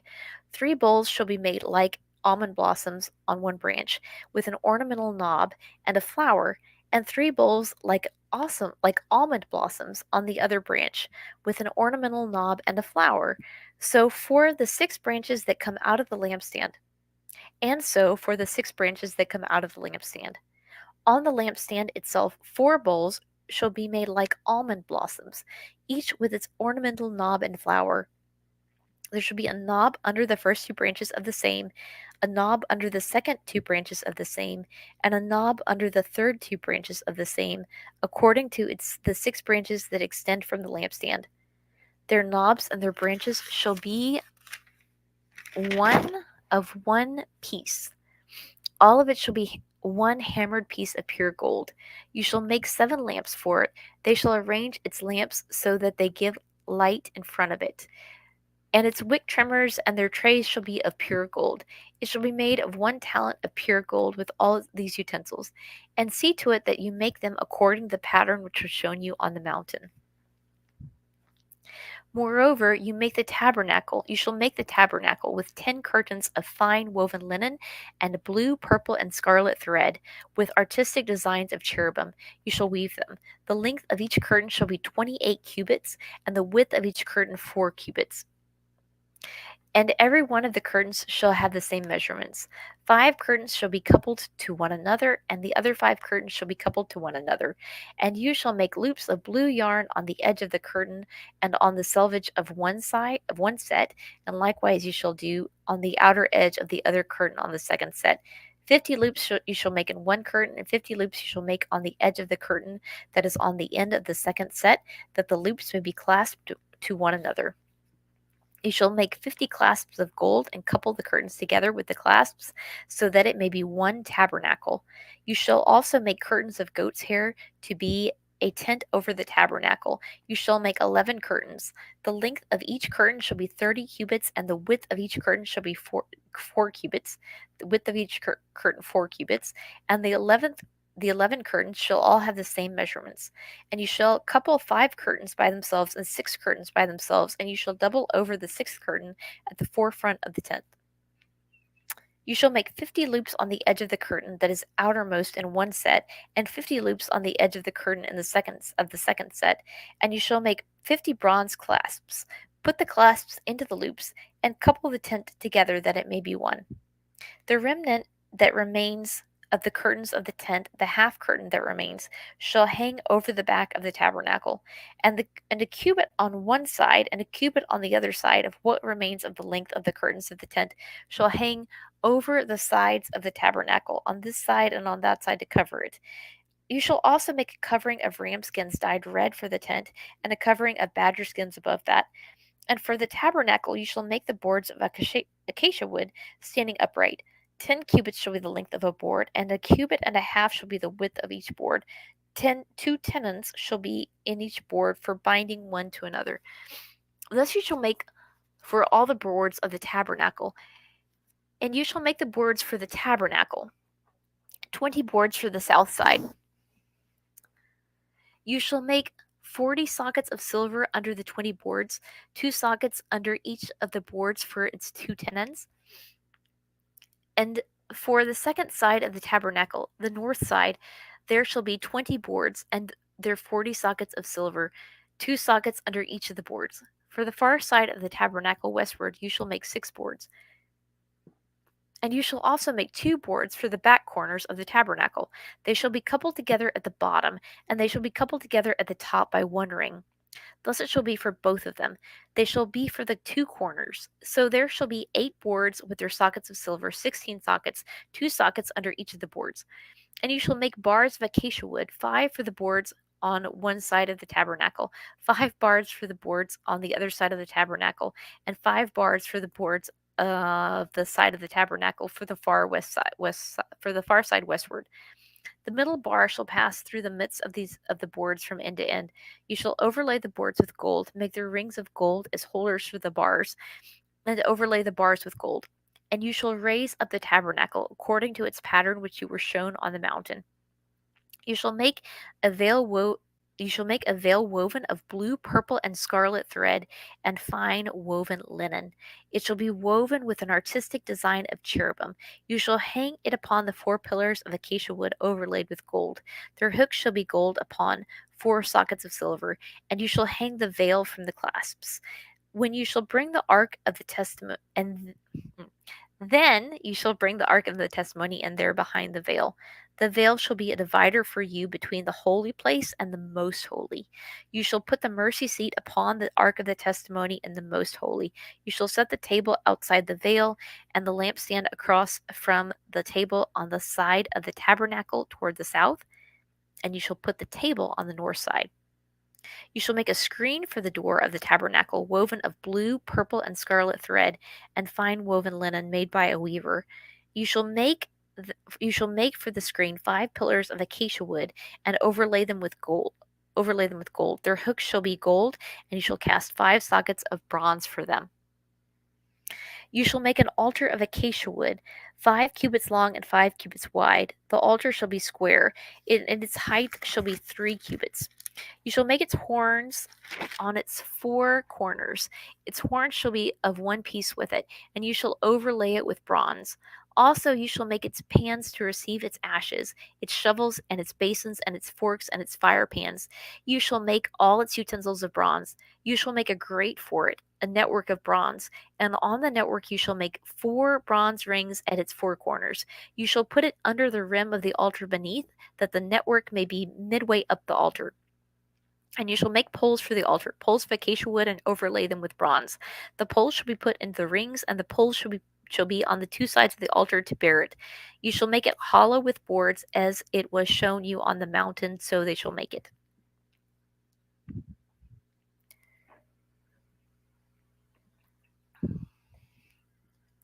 You shall also make the court of the tabernacle. For the south side there shall be hangings for the court made of fine woven linen, 100 cubits long from one side, for one side. And its 20 pillars and its 20 sockets shall be bronze. The hooks of the pillars and their bands shall be silver. Likewise, along the length of the north side there shall be hangings 100 cubits long, with its 20 pillars and their 20 sockets of bronze, and the hooks of the pillars and the bands of silver. And along the width of the court of the west side shall be hangings of 50 cubits, with their 10 pillars and their 10 sockets. The width of the court on the east side shall be 50 cubits. The hangings on the one side of the gate shall be 15 cubits, with their 3 pillars and their 3 sockets. On the other side there shall be hangings of 15 cubits, with their 3 pillars and their 3 sockets. For the gate of the court there shall be a screen 20 cubits long, woven of blue, purple, and scarlet thread, and fine woven linen made by a weaver. It shall have 4 pillars and 4 sockets. All the pillars around the court shall have bands of silver. Their hooks shall be of silver, and their sockets of bronze. The length of the court shall be 100 cubits, the width 50 throughout, and the height 5 cubits, made of fine woven linen, and its sockets of bronze. Sockets of bronze. All the utensils of the tabernacle for all its service, all its pegs, and all the pegs of the court shall be of bronze. And you shall command the children of Israel that they bring you pure oil of pressed olives for the light, to cause the lamp to burn continually. In the tabernacle of meeting outside the veil, which is before the testimony, Aaron and his sons shall tend it from evening until morning before the Lord. It shall be a statute forever to their generations on behalf of the children of Israel. Now take Aaron your brother and his sons with him from among the children of Israel, that he may minister to me as priest. Aaron and Aaron's sons, Nadab, Abihu, Eleazar, and Ithamar. And you shall make holy garments for Aaron your brother for glory and for beauty. So you shall speak to all who are gifted artisans, whom I have filled with the spirit of wisdom, that they may make Aaron's garments to consecrate him, that he may minister to me as priest. And these are the garments which they shall make: a breastplate, an ephod, a robe, a skillfully woven tunic, a turban, and a sash. So they shall make holy garments for Aaron your brother and his sons, that they may minister to me as priests. They shall take the gold, blue, purple, and scarlet thread, and the fine linen, and they shall make the ephod of gold, blue, purple, and scarlet thread, and fine woven linen, artistically worked. It shall have 2 shoulder straps joined at its 2 edges, and so it shall be joined together. And the intrinsically woven band of the ephod which is on it shall be on the same workmanship, made of gold, blue, purple, and scarlet thread, and fine woven linen.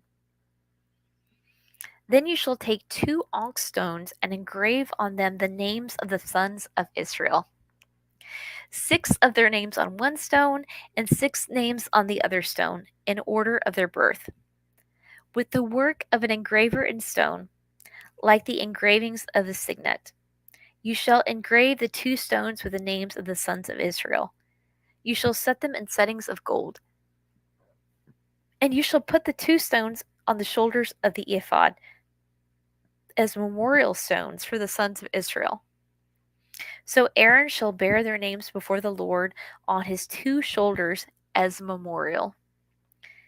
You shall also make settings of gold, and you shall make 2 chains of pure gold like braided cords, and fasten the braided chains to the settings.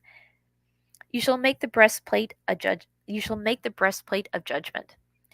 Artistically woven according to the workmanship of the ephod, you shall make it of gold, blue, purple, and scarlet thread, and fine woven linen you shall make it. It shall be doubled into a square. A span shall be its length, and a span shall be its width. And you shall put settings of stones in it, 4 rows of stones. The first row shall be a sardius, a topaz, and an emerald. This shall be the first row. The second row shall be a turquoise, a sapphire, and a diamond. The third row, jacinth, I'm not sure how to pronounce that word, an agate, and an amethyst. And the fourth row, a beryl, an onyx, and a jasper. They shall be set in gold settings.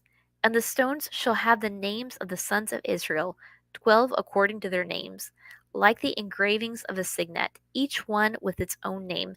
They shall be according to the 12 tribes. You shall make chains for the breastplate at the end, like braided cords of pure gold. You shall make 2 rings of gold for the breastplate, and put the 2 rings on the 2 ends of the breastplate. Then you shall put the 2 braided chains of gold in the 2 rings which are in the ends of the breastplate, and the other 2 ends of the braided chains you shall fasten to the 2 settings, and put them on the shoulder straps of the ephod in the front. You shall make 2 rings of gold, and put them on the 2 ends of the breastplate, on the edge of it, which is the inner side of the ephod. And 2 other rings of gold you shall make, and put them on the 2 shoulder straps, underneath the ephod toward its front, right at the seam above the intricately woven band of the ephod. They shall bind the breastplate by means of its rings to the rings of the ephod, using a blue cord, so that it is above the intricately woven band of the ephod, so that the breastplate does not come loose from the ephod. So Aaron shall bear the names of the sons of Israel on the breastplate of judgment over his heart, when he goes into the holy place, as a memorial before the Lord continually. And you shall put in the breastplate of judgment the Urim and the Thummim, and they shall be over Aaron's heart when he goes in before the Lord. So Aaron shall bear the judgment of the children of Israel over his heart before the Lord continually. You shall make the robe of the ephod all of blue. There shall be an opening for his head in the middle of it. It shall have a woven binding all around its opening, like the opening in a coat of mail, so that it does not tear.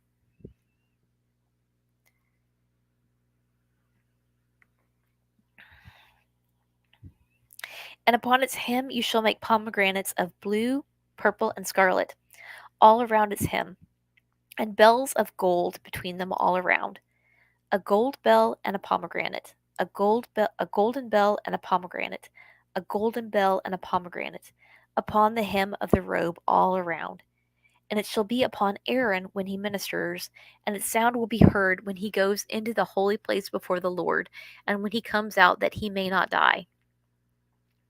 You shall also make a plate of pure gold, and engrave on it, like the engraving of the signet, holiness to the Lord. And you shall put it on a blue cord, that it may be on the turban. It shall be on the front of the turban. So it shall be on Aaron's forehead, that Aaron may bear the iniquity of the holy things, which the children of the Lord hallow in all their holy gifts. And it shall always be on his forehead, that they may be accepted before the Lord. You shall skillfully weave the tunic of fine linen thread. You shall make the turban of fine linen, and you shall make the sash of woven work. For Aaron's sons you shall make tunics, and you shall make sashes for them, and you shall make hats for them, for glory and for beauty. You shall put them on Aaron your brother, and on his sons with him. You shall anoint them, consecrate them, and sanctify them, that they may minister to me as priests. And you shall make for them linen trousers to cover their nakedness. They shall reach from the waist to the thighs. And they shall be on Aaron and on his sons when they come into the tabernacle of meeting, and when they come near the altar to minister in the holy place, that they do not incur iniquity and die. It shall be a statute forever to him and his descendants after him. And this is what you shall do to them to hallow them for ministering to me as priests. Take 1 young bull and 2 rams without blemish, and unleavened bread, unleavened cakes mixed with oil, and unleavened wafers anointed with oil. You shall make them of wheat flour. You shall put them in one basket, and bring them in one basket with the bull and the 2 rams. And Aaron and his sons shall bring to the door of the tabernacle of meeting. Aaron and his sons you shall bring to the door of the tabernacle of meeting, and you shall wash them with water. Then you shall take the garments, put the tunic on Aaron, and the robe of the ephod and the breastplate, and gird him with the intricately woven band of the ephod. You shall put the turban on his head, and put the holy crown on the turban. And you shall take the anointing oil, pour it on his head, and anoint him. Then you shall bring his sons and put tunics on them, and you shall gird them with sashes, Aaron and his sons, and put the hats on them. The priesthood shall be theirs for perpetual statute, and you shall consecrate Aaron and his sons. You shall also have the bull brought before the tabernacle of meeting, and Aaron and his sons shall put their hands on the head of the bull. Then you shall kill the bull before the Lord by the door of the tabernacle of meeting. You shall take some of the blood of the bull and put it on the horns of the altar with your finger, and pour all the blood beside the base of the altar. And you shall take all the fat that covers the entrails, the fatty lobe attached to the liver, and the 2 kidneys, and the fat that is on them, and burn them on the altar. But the flesh of the bull with its skin and offal you shall burn with fire outside the camp. It is a sin offering. You shall also take 1 ram, and Aaron and his sons shall put their hands on the head of the ram, and you shall kill the ram, and you shall take its blood and sprinkle it all around the altar. Then you shall cut the ram in pieces, wash its entrails and its legs, and put them with its pieces and with its head. And you shall burn the whole ram on the altar. It is a burnt offering to the Lord. It is a sweet aroma, an offering made by fire to the Lord. You shall also take the other ram, and Aaron and his sons, and put their hands on the head of the ram. Then you shall kill the ram, and take some of its blood, and put it on the tip of the right ear of Aaron, and on the tip of the right ear of his sons, on the thumb of their right hand, and on the big toe of their right foot, and sprinkle the blood all around the altar. And you shall take some of the blood that is on the altar, and some of the anointing oil, and sprinkle it on Aaron and on his garments, on his sons, and on the garments of his sons with him, and he and his garments shall be hallowed, and his sons' garments with him.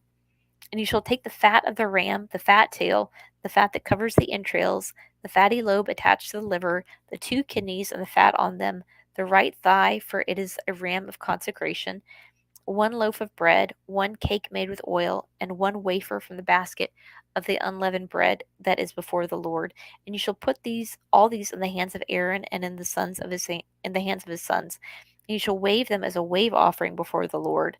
You shall receive them back from their hands, and burn them on the altar as a burnt offering, as a sweet aroma before the Lord. It is an offering made by fire to the Lord. Then you shall take the breast of the ram of Aaron's consecration, and wave it as a wave offering before the Lord. It shall be your portion. And from the ram of the consecration you shall consecrate the breast of the wave offering before which is waved, and the thigh of the heave offering which is raised, of that which is for Aaron, and of that which is for his sons. It shall be from the children of Israel for Aaron and his sons by a statute forever. For it is a heave offering. It shall be a heave offering from the children of Israel, from the sacrifices of their peace offerings. That is their heave offering to the Lord. And the holy garments of Aaron shall be his sons after him, to be anointed in them and to be consecrated in them. That son who becomes priest in his place shall put them on for 7 days, when he enters the tabernacle of meeting to minister in the holy place. And you shall take the ram of the consecration and boil its flesh in the holy place. Then Aaron and his sons shall eat the flesh of the ram and the bread that is in the basket by the door of the tabernacle of meeting. They shall eat those things with which the atonement was made, to consecrate and to sanctify them. But an outsider shall not eat them, because they are holy. And if any of the flesh of the consecration offerings or of the bread remains until the morning, then you shall burn the remainder with fire. It shall not be eaten, because it is holy. Thus you shall do to Aaron and his sons, according to all that I have commanded you. 7 days you shall consecrate them. You shall offer a bull every day as a sin offering for atonement. You shall cleanse the altar when you make atonement for it. You shall anoint it to sanctify it. 7 days you shall make an atonement for the altar and sanctify it, and the altar shall be most holy. Whatever touches the altar must be holy.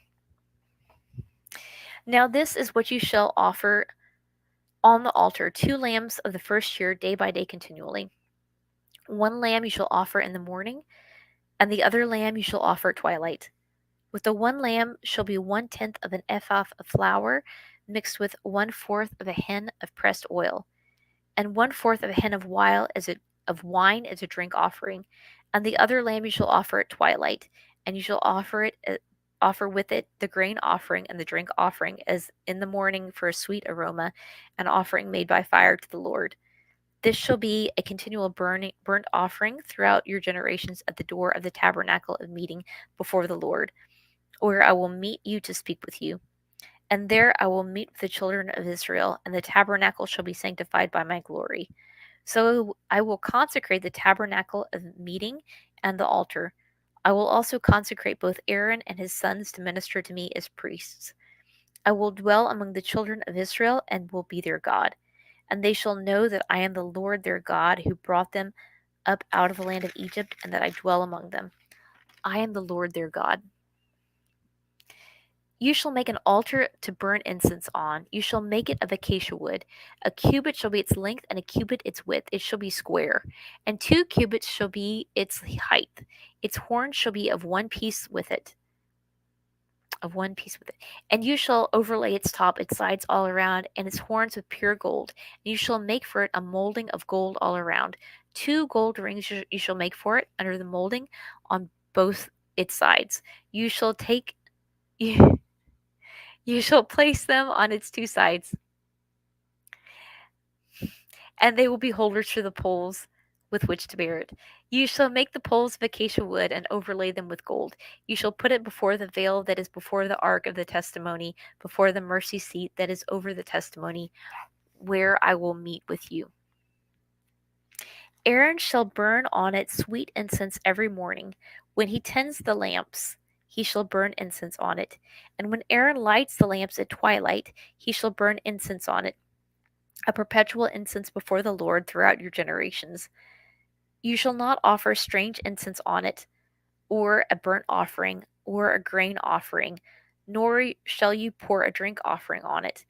And Aaron shall make atonement upon its horns once a year with the blood of the sin offering of atonement. Once a year he shall make atonement upon it throughout your generations. It is most holy to the Lord. Then the Lord spoke to Moses, saying, When you take the census of the children of Israel for their number, then every man shall give a ransom for himself to the Lord. When you number them, that there may be no plague among them when you number them. This is what every one among those who are numbered shall give, half a shekel according to the shekel of the sanctuary. A shekel is 20 gerahs. The half shekel shall be an offering to the Lord. Every one included among those who are numbered from 20 years old and above shall give an offering to the Lord. The rich shall not give more, and the poor shall not give less than half a shekel, when you give an offering to the Lord to make atonement for yourselves. And you shall take the atonement money of the children of Israel, and shall appoint it for the service of the tabernacle of meeting, that it may be a memorial for the children of Israel before the Lord, to make atonement for yourselves. Then the Lord spoke to Moses, saying, You shall also make a laver of bronze, with its base also of bronze for washing. You shall put it between the tabernacle of meeting and the altar, and you shall put water in it. For Aaron and his sons shall wash their hands and feet in water from it. When they go into the tabernacle of meeting, or when they come near the altar to minister, to burn an offering made by fire to the Lord, they shall wash with water, lest they die. So they shall wash their hands and their feet, lest they die. And it shall be a statute forever to them, to him and his descendants throughout their generations.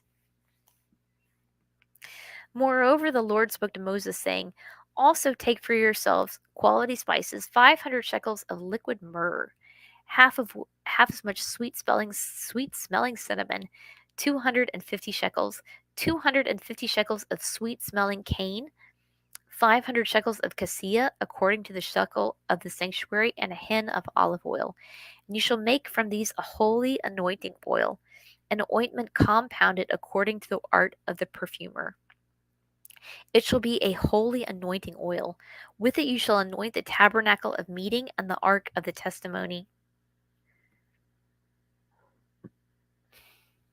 the table and all its utensils, the lampstand and its utensils, and the altar of incense, the altar of burnt offering with all its utensils, and the laver and its base. You shall consecrate them that they may be most holy. Whatever touches them must be holy. And you shall anoint Aaron and his sons and consecrate them that they may minister to me as priests. You shall speak to the children of Israel, saying, This shall be a holy anointing oil to me throughout your generations. It shall not be poured on man's flesh, nor shall you make any other like it according to its composition. It is holy, and it shall be holy to you. Whoever compounds any like it, and whoever puts any of it on an outsider, he shall be cut off from his people.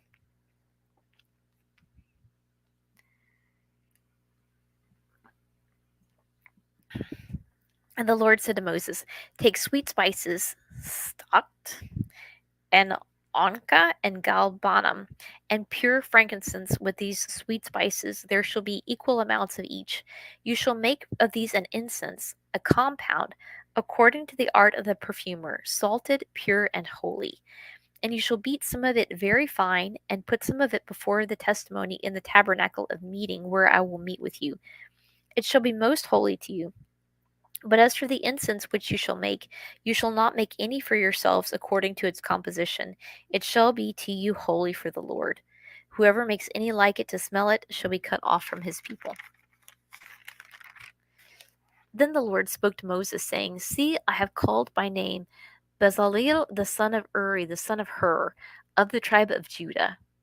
And I have filled him with the Spirit of God, in wisdom and understanding and knowledge, and in all manner of workmanship, to design artistic works, to work in gold, in silver, in bronze, in cutting jewels for setting, in carving wood, and to work in all manner of workmanship. And I, indeed, I have appointed him Aholib, the son of Ahsamah, of the tribe of Dan. And I have put wisdom in the hearts of all the gifted artisans, that they may make all that I have commanded you, the tabernacle of meeting, the ark of the testimony, and the mercy seat that is on it, and all the furniture of the tabernacle, the table and its utensils, the pure gold lampstand with all its utensils, the altar of incense, the altar of burnt offering with all its utensils, and the laver and its base, the garments of ministry, the holy garments for Aaron the priest, and the garments of his sons to minister as priests, and the anointing oil and the sweet incense for the holy place. According to all I have commanded you, they shall do. And the Lord spoke to Moses, saying, keep also to the children of Israel, saying, surely my Sabbaths you shall keep, for it is a sign between me and you throughout your generations, that you may know that I am the Lord who sanctifies you. You shall keep the Sabbath, therefore, for it is holy to you. Everyone who profanes it shall surely be put to death. For whoever does any work on it, that person shall be cut off from among his people. Work shall be done for 6 days, but the seventh is the Sabbath of rest, holy to the Lord. Whoever does any work on the Sabbath day, he shall surely be put to death.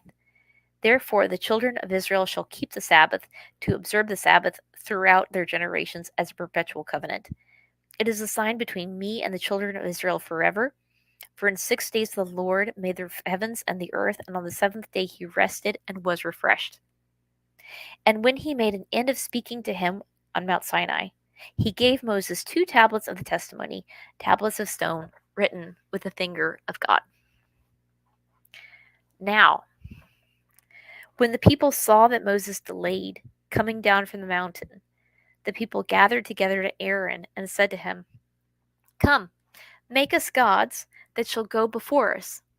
And as for this Moses, the man who brought us up from the land of Egypt, we do not know what has become of him. And Aaron said to them, break off the golden earrings which are in the ears of your wives, your sons, and your daughters, and bring them to me. So all the people broke off the golden earrings which were in their ears, and brought them to Aaron. And he received the gold from their hand, and he fashioned it with an engraving tool, and made a molded calf. Then they said, this is your God, O Israel, that brought you out of the land of Egypt. So when Aaron saw it, he built an altar before it. And Aaron made a proclamation and said, tomorrow is a feast to the Lord. Then they rose early on the next day, offered burnt offerings, and brought peace offerings, and the people sat down to eat and drink and rose up to play. And the Lord said to Moses, go, get down, for your people whom you have brought out of the land of Egypt have corrupted themselves. They have turned aside quickly out of the way which I commanded them. They have made themselves a molded calf and worshipped it and sacrificed to it and said, this is your God, O Israel, that brought you out of the land of Egypt. And the Lord said to Moses, I have seen this people, and indeed it is a stiff-necked people. Now, therefore, let me alone, that my wrath may burn hot against them, and I may consume them, and I will make of you a great nation." Then Moses pleaded with the Lord his God and said, "Lord, why does your wrath burn hot against your people, whom you have brought out of the land of Egypt with great power and with a mighty hand? Why should the Egyptians speak and say, 'He brought them out to harm them, to kill them in the mountains, and consume them from the face of the earth'? Turn from your fierce wrath and relent from this harm to your people.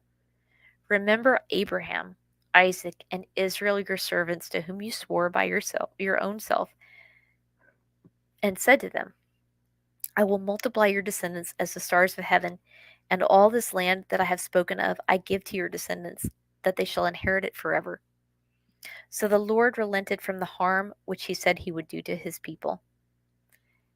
And Moses turned and went down from the mountain, and the 2 tablets of the testimony were in his hand. The tablets were written on both sides, on the one side and on the other they were written. Now the tablets were the work of God, and the writing was the writing of God engraved on the tablets. And when Joshua heard the noise of the people as they shouted, he said to Moses, 'There is a noise of war in the camp.' But he said, 'It is not the noise of the shout of victory, nor the noise of the cry of defeat, but the sound of singing I hear.' So it was as soon as he came near the camp that he saw the calf and the dancing. So Moses' anger became hot, and he cast the tablets out of his hand and broke them at the foot of the mountain. Then he took the calf which they had made, burned it in the fire, and ground it to powder. And he scattered on it the water and made the children of Israel drink it. And Moses said to Aaron, 'What did this people do to you that you have brought so great a sin upon them?' So Aaron said, 'Do not let the anger of my Lord become hot. You know the people, that they are set on evil. For they said to me, Make us gods, that shall go before us. As for this Moses, the man who brought us out of the land of Egypt, we do not know what has become of him.' And I said to them, 'Whoever has any gold, let them break it off.' So they gave it to me, and I cast it into the fire, and this calf came out. Now when Moses saw that the people were unrestrained, for Aaron had not restrained them, to their shame among their enemies, then Moses stood in the entrance of the camp and said, 'Whoever is on the Lord's side, come to me.' And the sons of Levi gathered themselves together to him, and he said to them, 'Thus saith the Lord God of Israel, let every man put his sword on his side and go in and out from the entrance to entrance throughout the camp, and let every man kill his brother, every man his companion, and every man his neighbor.' So the sons of Levi did according to the word of Moses, and about 3,000 men of the people fell that day. Then Moses said, 'Consecrate yourselves today to the Lord, that he may bestow on you a blessing this day. For every man has opposed his son and his brother.' Now it came to pass on the next day that Moses said to the people, 'You have committed a great sin. So now I will go up to the Lord. Perhaps I can make atonement for your sin.' Then Moses returned to the Lord and said, 'Oh, these people have committed a great sin and have made for themselves a god of gold. Yet now, if you will forgive their sin, but if not, I pray, blot me out of the book, out of your book which you have written.' And the Lord said to Moses, 'Whoever has sinned against me, I will blot him out of my book. Now, therefore, go lead the people to the place of which I have spoken to you. Behold, my angel shall go before you. Nevertheless, in the day when I visit for punishment, I will visit punishment upon them for their sin.' So the Lord plagued the people because of what they did with the calf which Aaron made.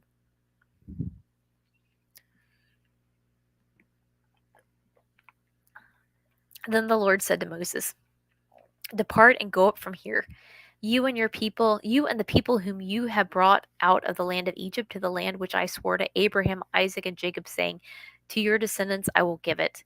And I will send my angel before you, and I will drive the Canaanite, and the Amorite, and the Hittite, and the Perizzite, and the Hivite, and the Jebusite. Go up to the land flowing with milk and honey, for I will not go up in your midst. lest I consume you on the way, for you are a stiff necked people. And when the people heard this bad news, they mourned. And no one put on his ornaments. For the Lord had said to Moses, "Say to the children of Israel, you are a stiff necked people. I could come up into your midst in one moment and consume you. Now therefore take off your ornaments, that I may know what to do to you." So the children of Israel stripped themselves of their ornaments by Mount Horeb. Moses took his tent and pitched it outside the camp, far from the camp, and called it the tabernacle of meeting. And it came to pass that everyone who sought the Lord went out from the tabernacle of meeting which was outside the camp. So it was, whenever Moses went outside the tabernacle, that all the people rose, and each man stood at his tent door and watched Moses until he had gone into the tabernacle. And it came to pass, when Moses entered the tabernacle, that the pillar of cloud descended and stood at the door of the tabernacle, and the Lord talked with Moses. All the people of the pillar of cloud All the people saw the pillar of cloud standing at the door, at the tabernacle door, and all the people rose and worshipped, each man in his tent door. So the Lord spoke to Moses face to face, as a man speaks to his friend, and he would return to the camp. But his servant Joshua, the son of Nun, a young man, did not depart from the tabernacle. Then Moses said to the Lord, "See, you say to me, bring up this people. You have not let me know whom you will send with me. You have not, let me read that again. But you have not let me know whom you will send with me. Yet you have said, I know you by name, and you have also found grace in my sight. Now, therefore, I pray, if I have found grace in your sight, show me your way, that I may know you, and that I may find grace in your sight, and consider that this nation is your people." And he said, this is the Lord, "My presence will go with you, and I will give you rest." And he, Moses, said to him, the Lord, "If your presence does not go with us, do not bring us up from here. For how then will it be known that your people and I have found grace in your sight, except you go with us? So we shall be separate, your people and I, from all the people who are on the face of the earth." So the Lord said to Moses, "I will also do this thing you have spoken, for you have found grace in my sight, and I know you by name." And he said, "Please show me your glory." Then he said, the Lord, "I will make all my goodness pass before you, and I will proclaim the name of the Lord before you. I will be gracious to whom I will be gracious, and I will have compassion on whom I will have compassion." But he said, "You cannot see my face, for no man shall see me and live." And the Lord said, "Here is a place by me, and you shall stand on the rock. So it shall be, while my glory passes by, that I will put you in the cleft of the rock, and will cover you with my hand while I pass by. Then I will take away my hand, and you shall see my back, but my face shall not be seen." And the Lord said to Moses, "Cut 2 tablets of stone like the first one, and I will write on these tablets the words which were on the first tablets which you broke. So be ready in the morning, and come up in the morning to Mount Sinai, and present yourself to me there on the top of the mountain. And no man shall come up with you, and let no man be seen throughout all the mountain, nor not let neither flocks nor herds feed before that mountain." So he cut 2 tablets of stone like the first ones. Then Moses rose early in the morning and went up Mount Sinai, as the Lord had commanded him, and he took in his hand the 2 tablets of stone. Now the Lord descended in the cloud, and stood with him there, and proclaimed the name of the Lord. And the Lord passed before him, and proclaimed, the Lord God, merciful and gracious, long suffering, and abounding in goodness and truth, keeping mercy for thousands, forgiving iniquity and transgression and sin, by no means clearing the guilty, visiting the iniquity of the fathers upon the children and the children's children to the third and fourth generation. So Moses made haste and bowed his head toward the earth and worshipped. Then he said, "If now I have found grace in your sight, O Lord, let my Lord, I pray, go among us, even though we are a stiff necked people, and pardon our iniquity and our sin, and take us as your inheritance." And he, the Lord, said, "Behold, I make a covenant. Before all your people I will do marvels such as have not been done in all the earth, nor in any nation, and all the people among whom you are shall see the work of the Lord. For it is an awesome thing that I will do with you. Observe what I command you this day. Behold, I am driving out from before you the Amorite and the Canaanite and the Hittite and the Perizzite and the Hivite and the Jebusite. Take heed to yourself, lest you make a covenant with the inhabitants of the land where you are going, lest it be a snare in your midst. But you shall destroy their altars, break their sacred pillars, and cut down their wooden images. For you shall worship no other God, for the Lord, whose name is jealous, is a jealous God. Lest you make a covenant with the inhabitants of the land, and they play the harlot with their gods, and make sacrifice to their gods, and one of them invites you, and you eat of his sacrifice, and you take of his daughters for your sons, and his daughters play the harlot with their gods, and make your sons play the harlot with their gods. You shall make no molded gods for yourselves. The feast of the unleavened bread you shall keep. 7 days you shall eat unleavened bread, as I commanded you, in the appointed time of the month of Abib. For in the month of Abib you came out of Egypt. All that open the womb are mine, and every male firstborn among your livestock, whether ox or sheep. But the firstborn of a donkey you shall redeem with a lamb. And if you will not redeem him, you shall break his neck. All the firstborn of your sons you shall redeem. And none shall appear before me empty handed. 6 days you shall work, but on the seventh day you shall rest. In plowing time and in harvest you shall rest. And you shall observe the feast of weeks, of the first fruits of wheat harvest, and the feast of ingathering at the year's end. 3 times in the year all your men shall appear before the Lord God of Israel. For I will cast out the nations before you and enlarge your borders. Neither will any man covet your land when you go up to appear before the Lord your God 3 times in the year. You shall not offer the blood of my sacrifice with leaven, nor shall the sacrifice of the feast of the Passover be left until morning. The year of the first fruits of your land you shall bring to the house of the Lord your God. You shall not boil a young goat in its mother's milk. Then the Lord said to Moses, Write these words, for according to the tenor of these words I have made a covenant with you and with Israel. So he was there with the Lord for 40 days and 40 nights. He neither ate bread nor drank water, and he wrote on the tablets the words of the covenant, the 10 Commandments. Now it was so when Moses came down from Mount Sinai, and the 2 tablets of the testimony were in Moses' hand when he came down from the mountain, that Moses did not know that the skin of his face shone while he talked with him. So when Aaron and all the children of Israel saw Moses, behold, the skin of his face shone, and they were afraid to come near him.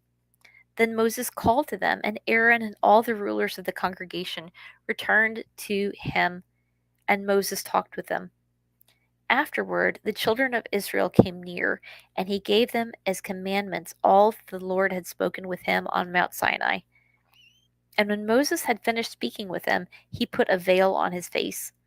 But whenever Moses went in before the Lord to speak with him, he would take the veil off until he came out, and he would come out and speak to the children of Israel whatever he had been commanded. And whenever the children of Israel saw the face of Moses, that the skin of Moses' face shone, then Moses would put the veil on his face again until he went in to speak with him. Then Moses gathered all the congregation of the children of Israel together and said to them, These are the words which the Lord has commanded you to do. Work shall be done for 6 days, but the seventh day shall be a holy day for you, a Sabbath day of rest to the Lord. Whoever does any work on it shall be put to death. You shall kindle no fire throughout your dwellings on the Sabbath day. And Moses spoke to all the congregation of the children of Israel, saying, This is the thing which the Lord commanded, saying, Take from among you an offering to the Lord. Whoever is of a willing heart, let him bring it as an offering to the Lord. Gold, silver, and bronze, blue, purple, and scarlet thread, fine linen and goat's hair, ram skins dyed red, badger skins, and acacia wood, oil for the light, and spices for the anointing oil, and for the sweet incense, onyx stones, and stones to be set in the ephod and the breastplate. All who are gifted artisans among you shall come and make all that the Lord has commanded: the tabernacle, its tent, its covering, its clasps, its boards, its bars, its pillars, and its sockets, the ark and its poles with the mercy seat and the veil of the covering, the table and its poles, all its utensils, and the showbread. Also the lampstand for the light, its utensils, its lamps, and the oil for the light, the incense altar, its poles, the anointing oil, the sweet incense, and the screen for the door at the entrance of the tabernacle. The altar of burnt offering with its bronze grating, its poles, all its utensils, and the laver and its base. The hangings of the court, its pillars, their sockets, and the screen for the gate of the court. The pegs of the tabernacle, the pegs of the court and their cords. The garments of ministry for ministering in the holy place. The holy garments for Aaron the priest and the garments of his sons to minister as priests.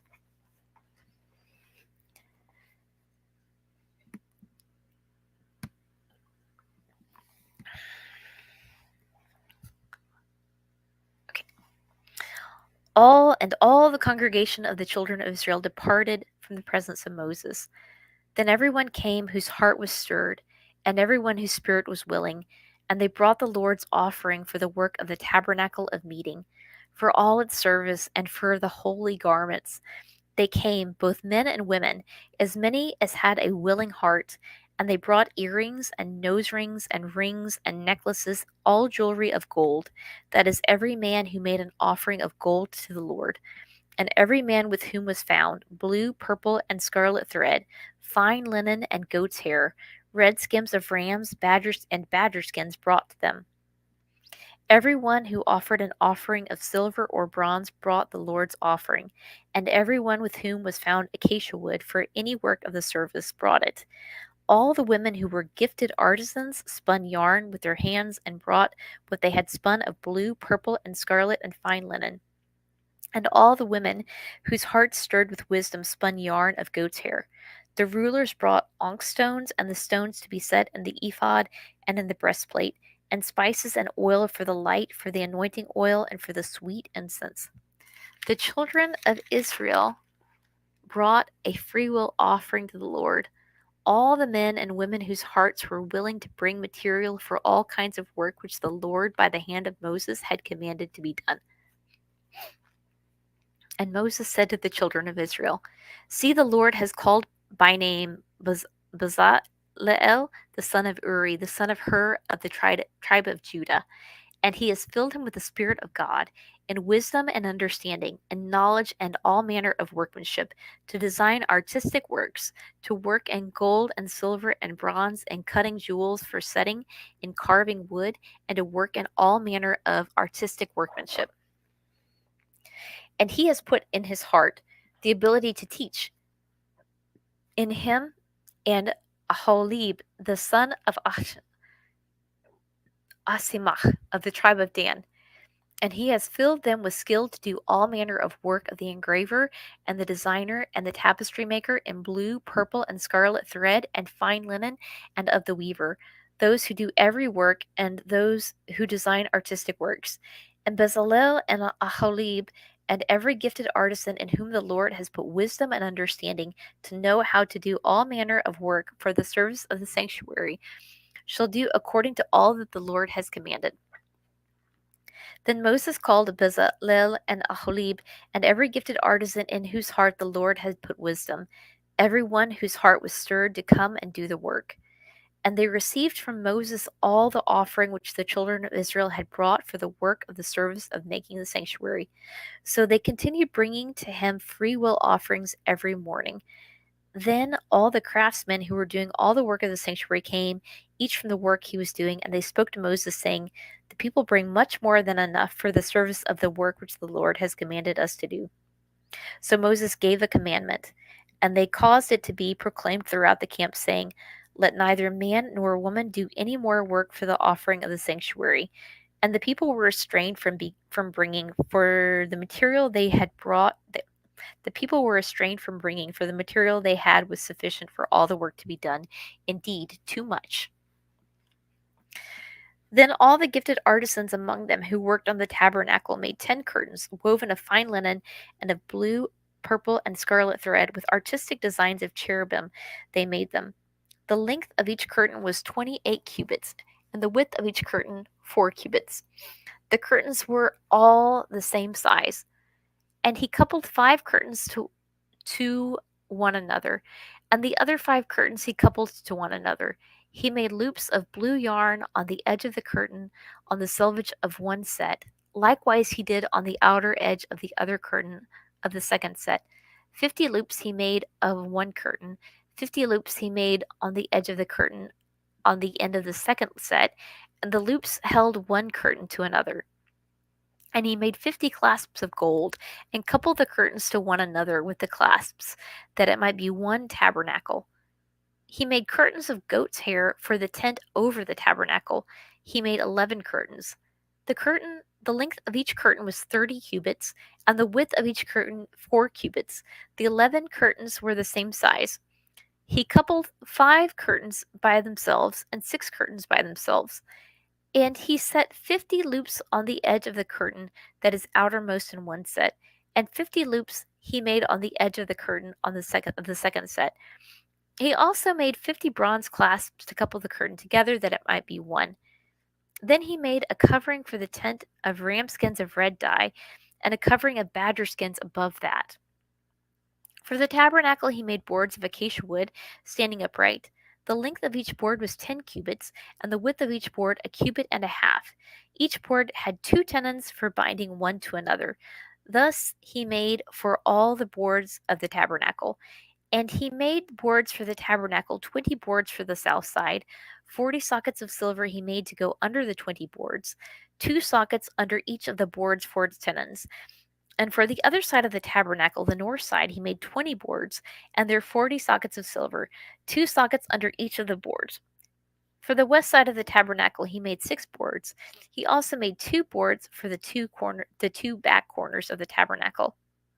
And they were coupled at the bottom and coupled together at the top by one ring. Thus he made both of them for the 2 corners. So there were 8 boards and their sockets, 16 sockets of silver, 2 sockets under each of the boards. And he made bars of acacia wood, 5 for the boards on one side of the tabernacle, 5 bars for the boards on the other side of the tabernacle, and 5 bars for the boards of the tabernacle on the far west side westward. And he made the middle bar to pass through the boards from one end to the other. He overlaid the boards with gold. He made their rings of gold to be holders for the bars, and overlaid the bars with gold. And he made a veil of blue, purple, and scarlet thread and fine woven linen. And it was worked with an artistic design of cherubim.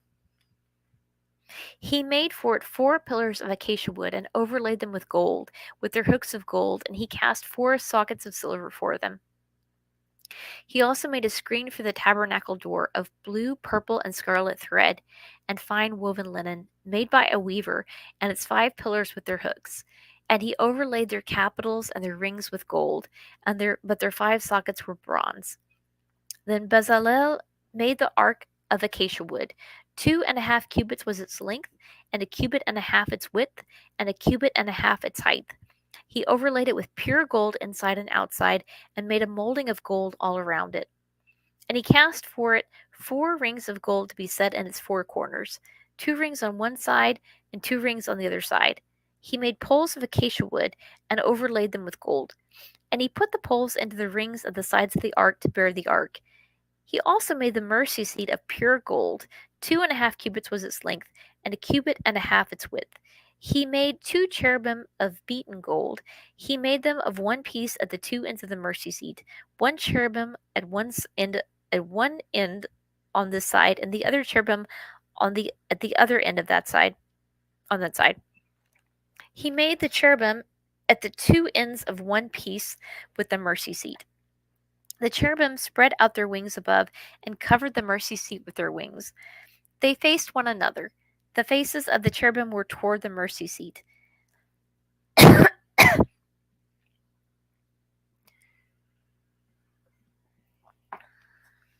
He made the table of acacia wood. 2 cubits was its length, a cubit its width, and a cubit and a half its height. And he overlaid it with pure gold, and made a molding of gold all around it. Also he made a frame of a handbreadth all around it, and made a molding of gold for the frame all around it. And he cast for it 4 rings of gold, and put the rings on the 4 corners that were at its 4 legs. The rings were close to the frame as holders for the poles to bear the table. And he made the poles of acacia wood to bear the table, and overlaid them with gold. He made of pure gold the utensils that were on the table. its dishes, its cups, its bowls, and its pitchers for pouring. He also made the lampstand of pure gold. Of hammered work he made the lampstand. Its shaft, its branches, its bowls, its ornaments, its knobs, and its flowers were of the same piece. And 6 branches came out of its sides. 3 branches of the lampstand out of one side, and 3 branches of the lampstand out of the other side. There were 3 bowls made like almond blossoms on one branch, with an ornamental knob and a flower, and 3 bowls made like almond blossoms on the other branch, with an ornamental knob and a flower. And so for the 6 branches coming out of the lampstand, and on the lampstand itself were 4 bowls made like almond blossoms, each with its ornamental knob and flower. There was a knob under the first 2 branches of the same, and a knob under the second 2 branches of the same, and a knob under the third 2 branches of the same, according to the 6 branches extending from it. Their knobs and their branches were of one piece. All of it was hammered pure. All of it was one hammered piece of pure gold. And he made its 7 lamps, its wick trimmers, and its trays of pure gold. Of a talent of pure gold he made it with all its utensils. And he made the altar of acacia. He made the incense altar of acacia wood. Its length was a cubit, and its width a cubit. It was square, and 2 cubits was its height.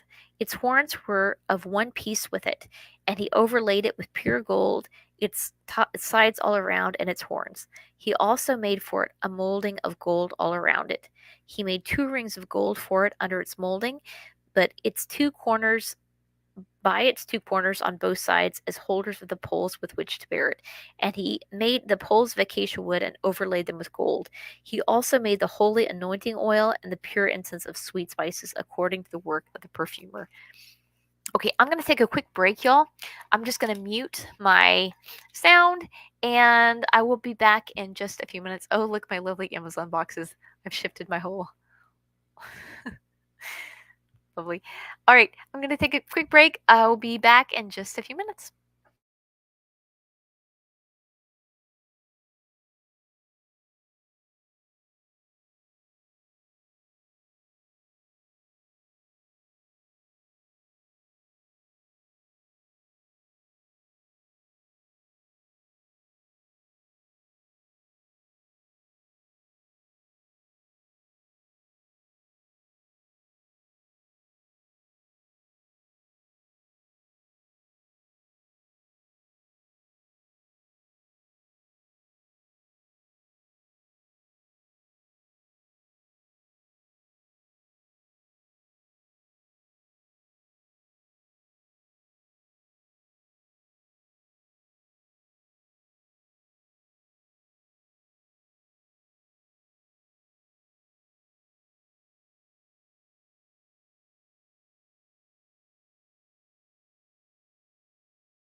Okay, I'm back.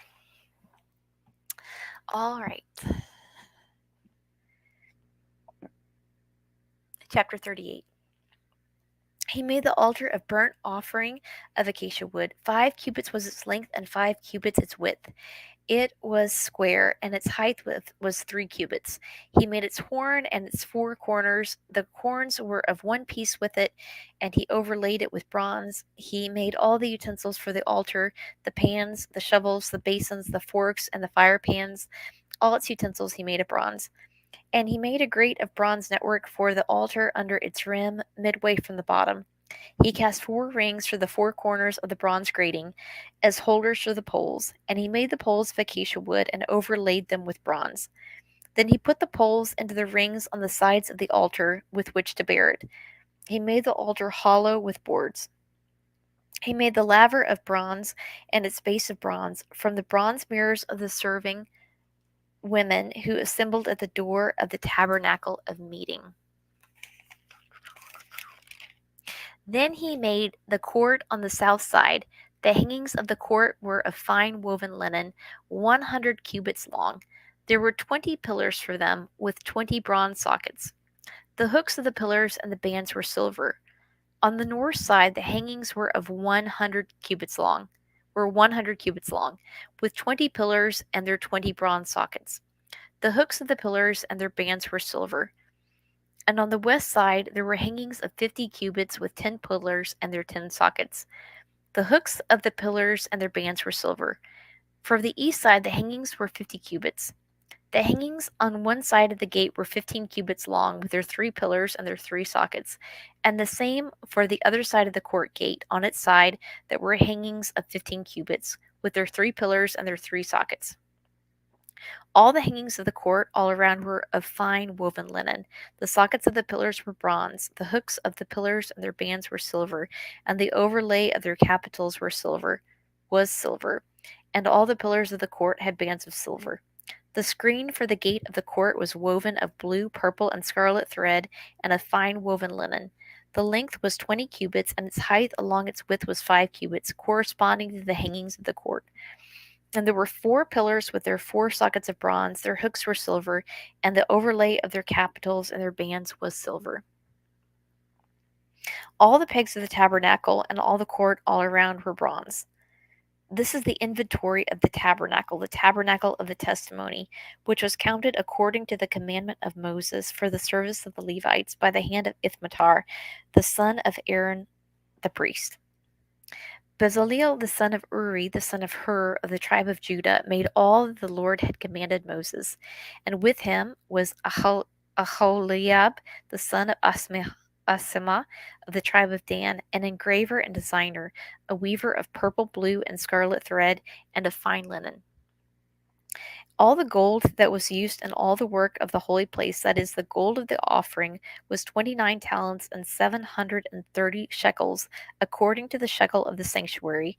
And the silver from those who were numbered of the congregation was 100 talents and 1,775 shekels, according to the shekel of the sanctuary, a bekah for each man, that is, half a shekel, according to the shekel of the sanctuary, for every one included in the numbering from 20 years old and above, for 603,550 men.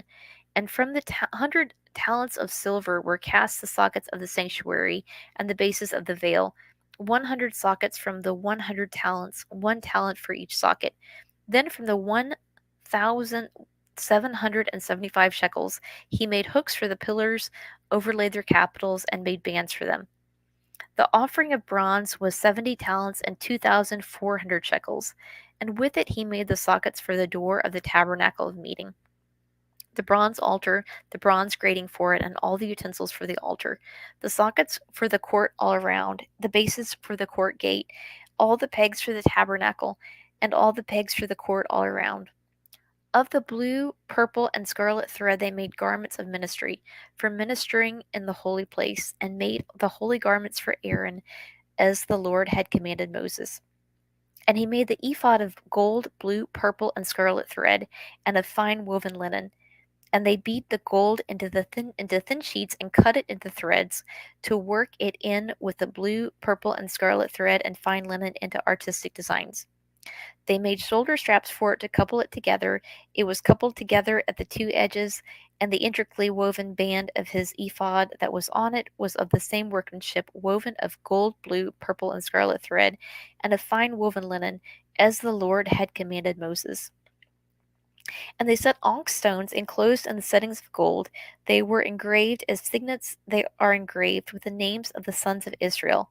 He put them on the shoulders of the ephod as memorial stones for the sons of Israel, as the Lord had commanded Moses. And he made the breastplate, artistically woven like the workmanship of the ephod, of gold, blue, purple, and scarlet thread, and of fine woven linen. They made the breastplate square by doubling it. A span was its length, and its span its width when doubled. And they set in it 4 rows of stones, a row with a sardius, a topaz, and an emerald for the first row. The second row, a turquoise, a sapphire, and a diamond. The third row, a jacinth, an agate, and an amethyst. The fourth row, a beryl, an onyx, and a jasper. They were enclosed in the settings of gold in their mountings. There were 12 stones according to the names of the sons of Israel, according to their names engraved like a signet, each one with its own name according to the 12 tribes. And they made chains for the breastplate at the ends like braided cords of pure gold.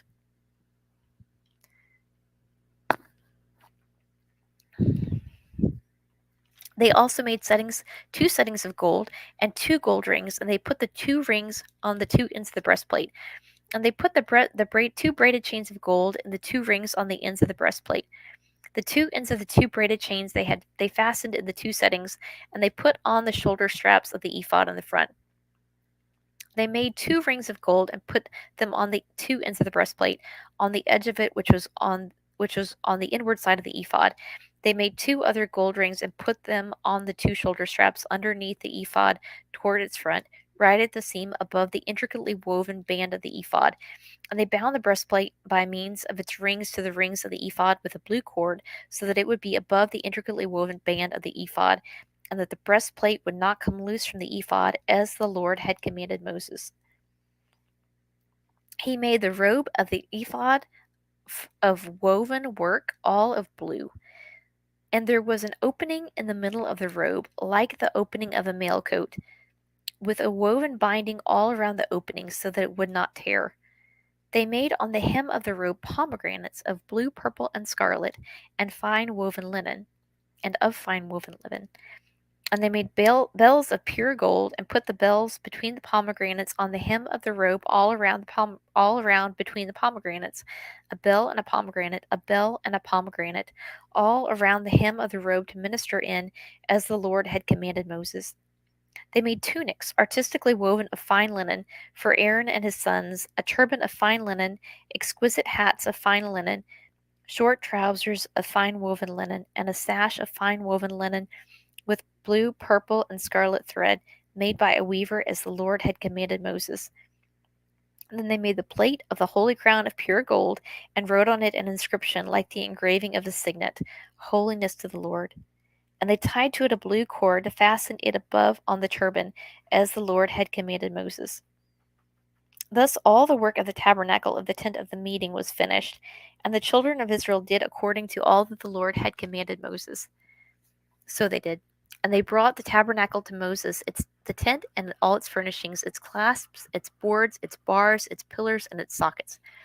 The covering of ram skins dyed red, the covering of badger skins, and the veil of the covering, the ark of the testimony with its poles, the mercy seat, the table, and all its utensils, and the showbread. The pure gold lampstand with its lamps, the lamps set in order, all its utensils, and the oil for light. The gold altar, the anointing oil, and the sweet incense, the screen for the tabernacle door. The bronze altar, the grated bronze, its poles and all its utensils, the laver with its base, the hangings of the court, its pillars and its sockets, the screen for the court gate, its cords and its pegs, all the utensils for the service of the tabernacle, for the tent of meeting, and for the garments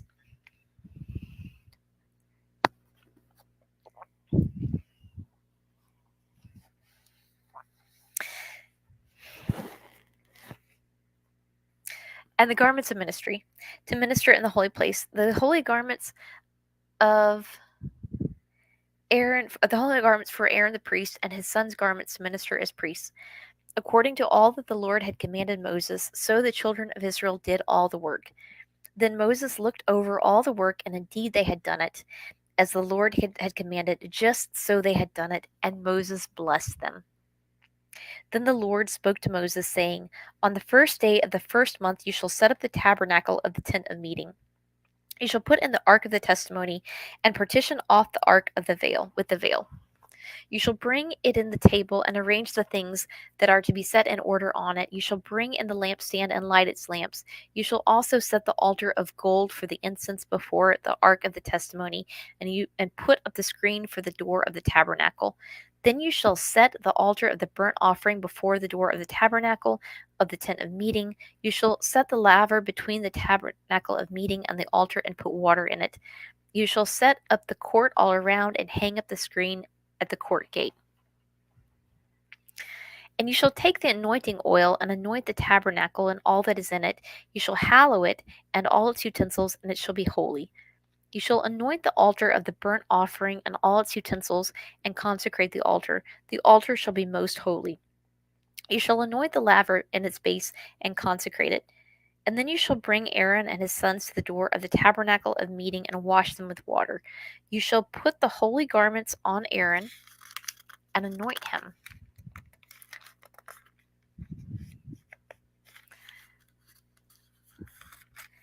And consecrate him, that he may minister to me as priest. You shall bring his sons and clothe them with tunics. You shall anoint them as you anointed their father, that they may minister to me as priests, for their anointing shall surely be an everlasting priesthood throughout their generations. Thus Moses did, according to all that the Lord had commanded him, so he did. And it came to pass in the first month of the second year, on the first day of the month, that the tabernacle was raised up. So Moses raised up the tabernacle, fastened its sockets, set up its boards, put in its bars, and raised up its pillars. And he spread out the tent over the tabernacle, and put the covering of the tent on top of it, as the Lord had commanded Moses. He took the testimony, put it into the ark, inserted the poles through the rings of the ark, and put the mercy seat on top of the ark. And he brought the ark into the tabernacle, hung up the veil of the covering, and partitioned off the ark of the testimony, as the Lord had commanded Moses. He put the table in the tabernacle of the meeting, on the north side of the tabernacle outside the veil, and he set the bread in order upon it before the Lord, as the Lord had commanded Moses. He put the lampstand in the tabernacle of meeting, across from the table on the south side of the tabernacle, and he lit the lamps before the Lord, as the Lord had commanded Moses. He put the golden veil in the tabernacle of meeting in front of the veil, and he burned sweet incense on it, as the Lord had commanded Moses. He hung up the screen at the door of the tabernacle. He put the altar of burnt offering before the door of the tabernacle of the tent of meeting, and offered upon it the burnt offering and the grain offering, as the Lord had commanded Moses. He set the laver between the tabernacle of meeting and the altar, and put water there for washing. And Moses, Aaron, and his sons would wash their hands and their feet with water from it. Whenever they went into the tabernacle of meeting, and whenever they came near the altar, they washed, as the Lord had commanded Moses. And he hung up the court all around the tabernacle and the altar, and hung up the screen of the court gate. So Moses finished the work. Then the cloud covered the tabernacle of meeting, and the glory of the Lord filled the tabernacle. And Moses was not able to enter the tabernacle of meeting, because the cloud rested above it, and the glory of the Lord filled the tabernacle. Whenever the cloud was taken up from above the tabernacle, the children of Israel would go onward in all their journeys. But if the cloud was not taken up, then they did not journey till the day that it was taken up. For the cloud of the Lord was above the tabernacle by day, and fire was over it by night, in the sight of all the house of Israel throughout all their journeys. The end of the book of Exodus. Now, Leviticus. Okay.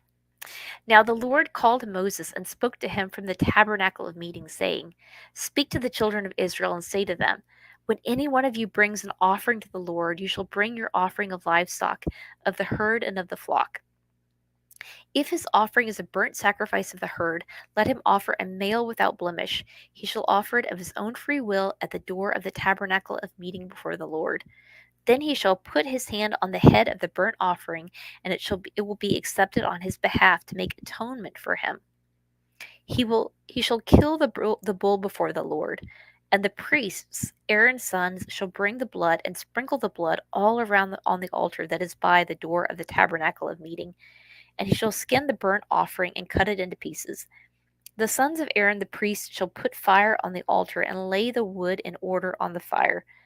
Then the priests, Aaron's sons, shall lay the parts, the head and the fat, in order on the wood that is on the fire upon the altar. But he shall wash its entrails and its legs with water. And the priest shall burn all on the altar as a burnt sacrifice, an offering made by fire, a sweet aroma to the Lord. If his offering is of the flocks, of the sheep, or of the goats, as a burnt sacrifice, he shall bring a male without blemish. He shall kill it on the north side of the altar before the Lord, and the priests, Aaron's son, shall sprinkle its blood all around on the altar. He shall cut it into pieces with its head and its fat, and the priest shall lay them in order on the wood that is on the fire upon the altar. He shall bring the entrails, and he shall wash the entrails and the legs with water. Then the priest shall bring it all and burn it on the altar. It is a burnt sacrifice, an offering made by fire, a sweet aroma to the Lord. And if the burnt sacrifice on his offering to the Lord is of birds, then he shall bring his offering of turtle doves or young pigeons. The priest shall bring it to the altar, wring off its head, burn it on the altar, and burn it on the altar. Its blood shall be drained out at the side of the altar. He shall remove its crop with its feathers and cast it beside the altar on the east side into the place for ashes. Then he shall split it at its wings, but shall not divide it completely. And the priest shall burn it on the altar, on the wood that is on the fire. It is a burnt sacrifice, an offering made by fire, a sweet aroma to the Lord. When anyone offers a grain offering to the Lord, his offering shall be of fine flour. He shall pour oil on it and put frankincense on it. He shall bring it to Aaron's sons, the priests, one of whom shall take from it his handful of fine flour and oil with all the frankincense.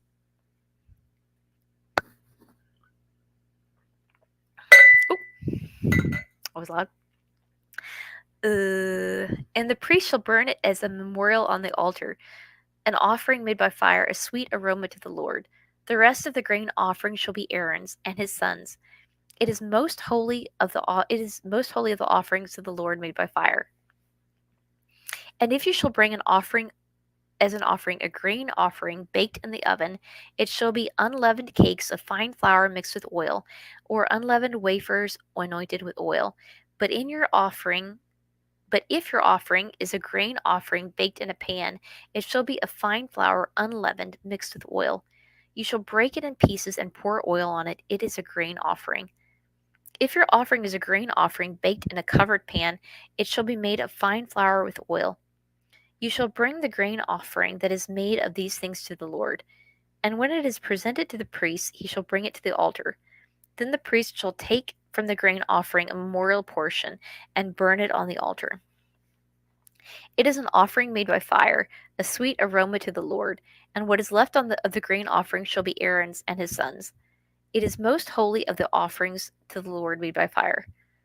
No grain offering which you bring to the Lord shall be made with leaven, for you shall burn no leaven nor any honey in any offering to the Lord made by fire.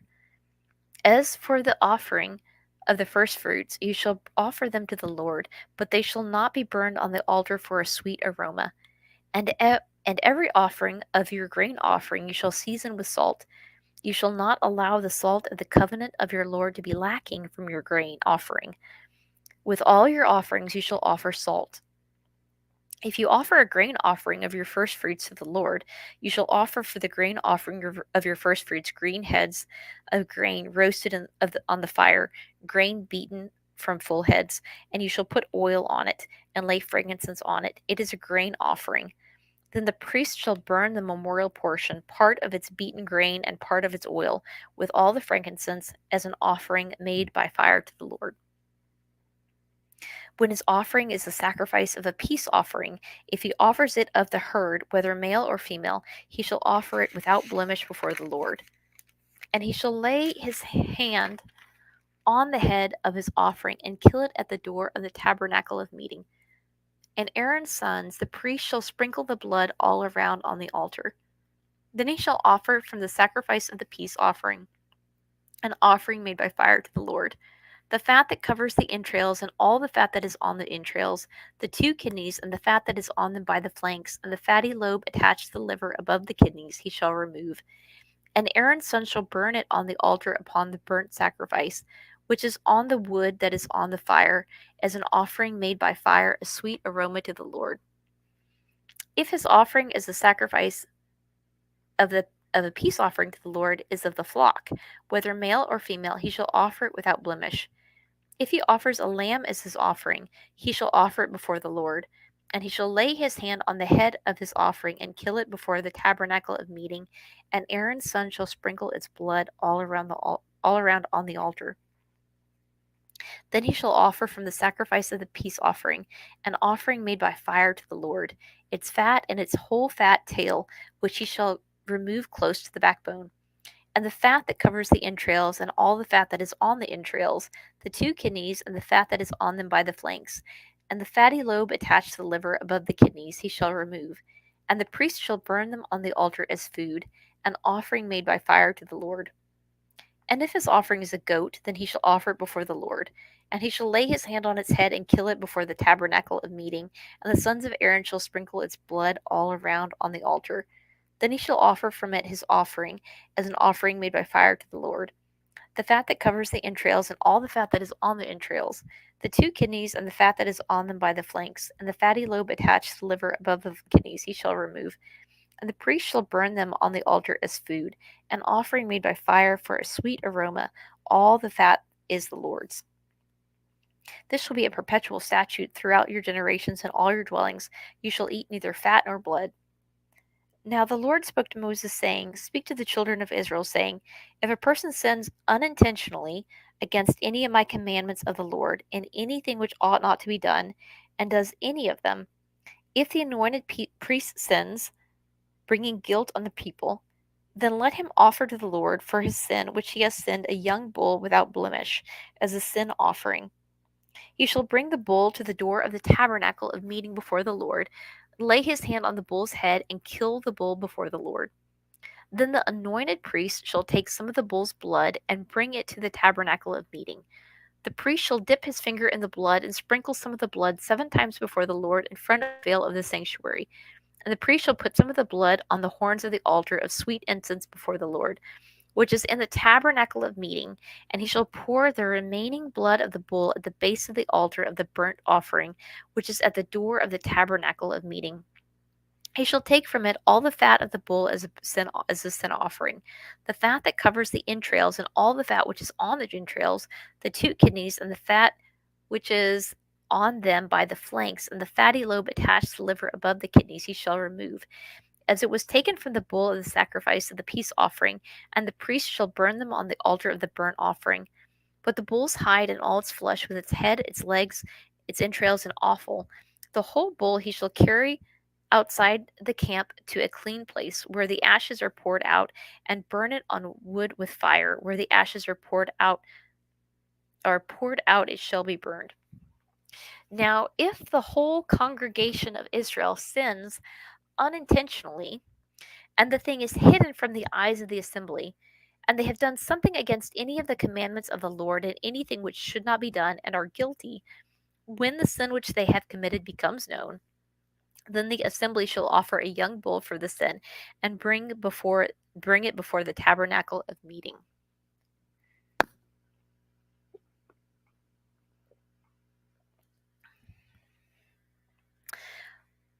And the elders of the congregation shall lay their hands on the head of the bull before the Lord.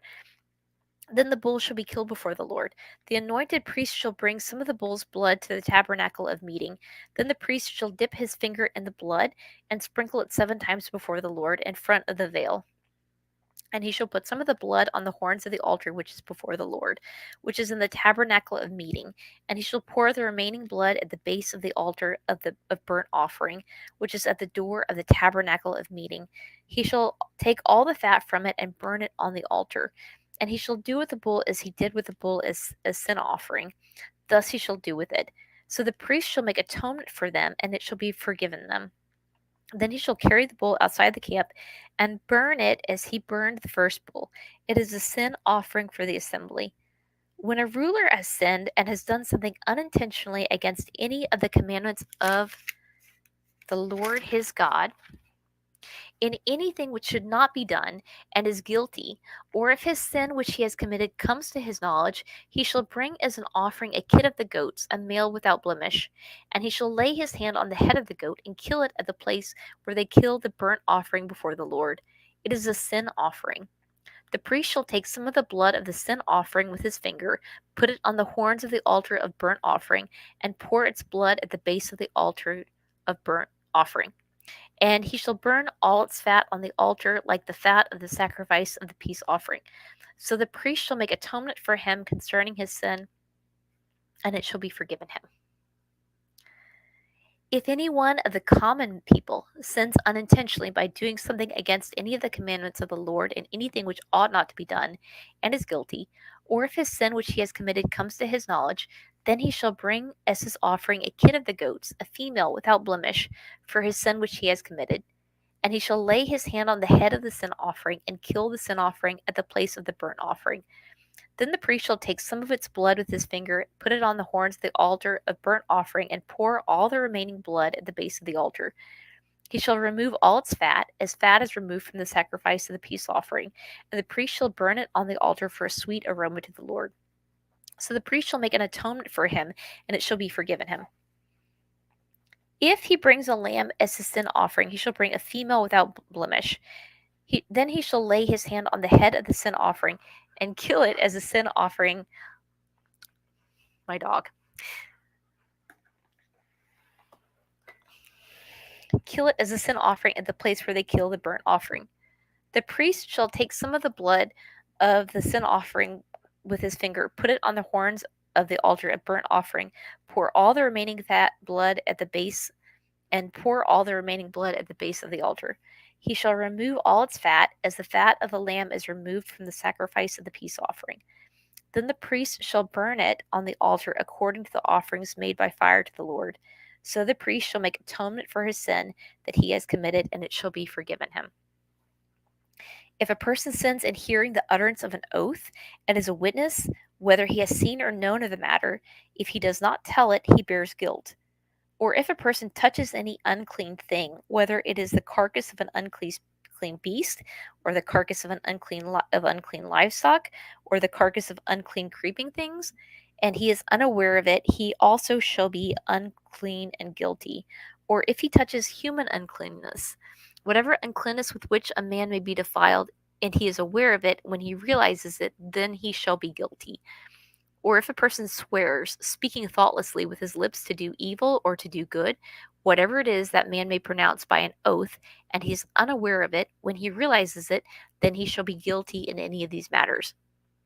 And it shall be when he is guilty in any of these matters that she shall confess the thing that he has sinned in that thing, and he shall bring his trespass offering to the Lord for his sin which he has committed, a female from the flock, a lamb or a kid of the goats as a sin offering. So the priest shall make atonement for him concerning his sin. If he is not able to bring a lamb, then he shall bring to the Lord for his trespass which he has committed 2 turtle doves or 2 young pigeons, as one is a sin offering and the other is a burnt offering.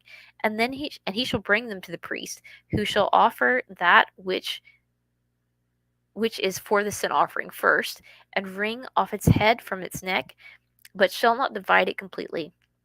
Then he shall sprinkle some of the blood of the sin offering on the side of the altar, and the rest of the blood shall be drained out at the base of the altar. It is a sin offering. And he shall offer the second as a burnt offering according to the prescribed manner.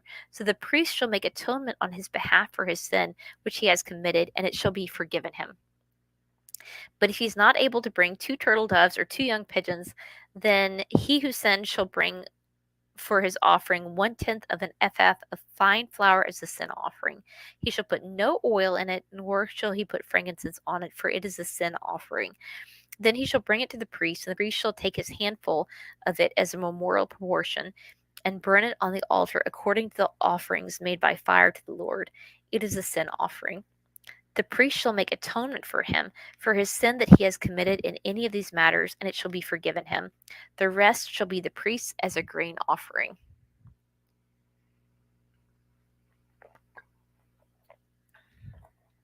Then the Lord spoke to Moses, saying, If a person commits a trespass and sins unintentionally in regard to the holy things of the Lord, then he shall bring to the Lord as his trespass offering a ram without blemish from the flocks, with your valuation in shekels of silver, according to the shekel of the sanctuary, as a trespass offering.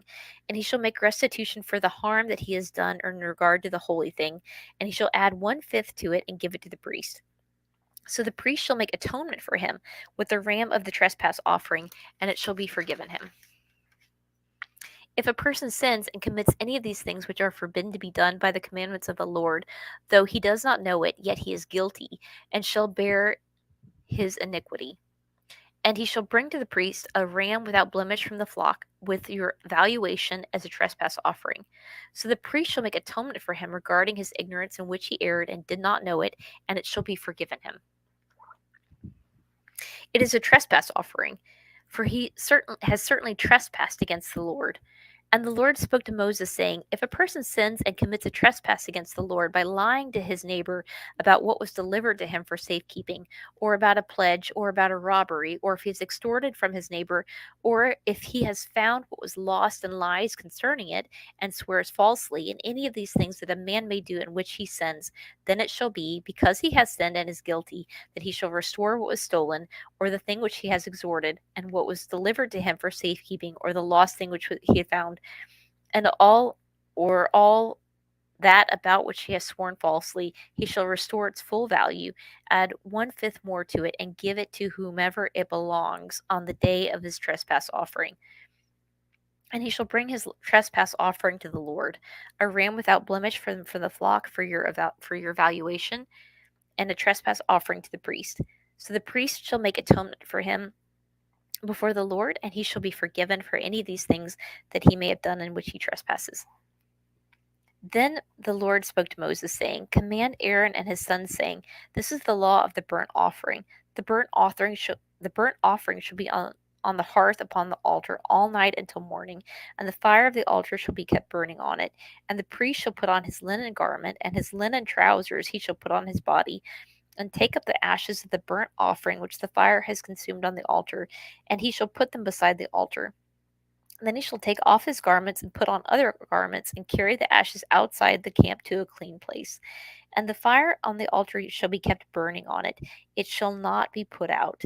And the priest shall burn wood on it every morning, and lay the burnt offerings in order on it, and he shall burn on it the fat of the peace offerings.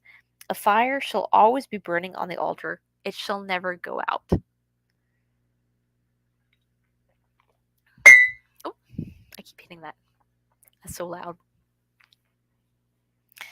This is the law of the grain offering. The sons of Aaron shall offer it on the altar before the Lord. He shall take it from his handful of the fine flour of the grain offering with its oil and all the frankincense which is on the grain offering, and it shall burn it on the altar for a sweet aroma as a memorial to the Lord. And the remainder of it Aaron and his sons shall eat. With unleavened bread it shall be eaten in a holy place. In the court of the tabernacle of meeting they shall eat it. It shall not be baked with leaven, and I have given it as their portion of my offerings made by fire. It is most holy, like the sin offering and the trespass offering. All the males among the children of Aaron may eat it. It shall be a statute forever in your generations concerning the offerings made by fire to the Lord. Everyone who touches them must be holy. And the Lord spoke to Moses, saying, This is the offering of Aaron and his sons, which they shall offer to the Lord, beginning on the day when he is anointed. 1/10 of an ephah of fine flour is a daily grain offering, half of it in the morning and half of it at night. It shall be made in a pan with oil. When it is mixed, you shall bring it in. The baked pieces of the grain offering you shall offer for a sweet aroma to the Lord. The priest from among his sons, who is anointed in his place, shall offer it. It is a statute forever to the Lord. It shall be wholly burned. For every grain offering for the priest shall be wholly burned. It shall not be eaten. Also, the Lord spoke to Moses, saying, Speak to Aaron and to his sons, saying, This is the law of the sin offering. In the place where the burnt offering is killed, the sin offering shall be killed before the Lord. It is most holy. The priest who offers it for sin shall eat it. In a holy place it shall be eaten, in the court of the tabernacle of meeting. Everyone who touches its flesh must be holy, and when its blood is sprinkled on any garment, you shall wash that on which it was sprinkled in a holy place. But the earthen vessel in which it is boiled should be broken. And if it is boiled in a bronze pot, it shall be both scoured and rinsed in water. All the males among the priests may eat it. It is most holy. But no sin offering from which any of the blood is brought into the tabernacle of meeting to make atonement in the holy place shall be eaten. It shall be burned within the fire. Likewise, this is the law of the trespass offering. It is most holy. In the place where they kill the burnt offering, they shall kill the trespass offering. And its blood he shall sprinkle all around on the altar, and he shall offer from it all its fat, the fat tail and the fat that covers the entrails, the two kidneys that the fat is on them by the flanks, and the fatty lobe attached to the liver above the kidneys he shall remove, and the priest shall burn them on the altar as an offering made by fire to the Lord. It is a trespass offering. Every male among the priests may eat it. It shall be eaten in a holy place. It is most holy. The trespass offering is like the sin offering. There is one law for them both. The priest who makes atonement with it shall have it, and the priest who offers anyone's burnt offering, that priest shall have for himself the skin of the burnt offering which he has offered. Also, every grain offering that is baked in the oven, and all that is prepared in the covered pan or in a pan, shall be the priest who offers it. Every grain offering, whether mixed with oil or dry, shall belong to all the sons of Aaron, to one as much as the other.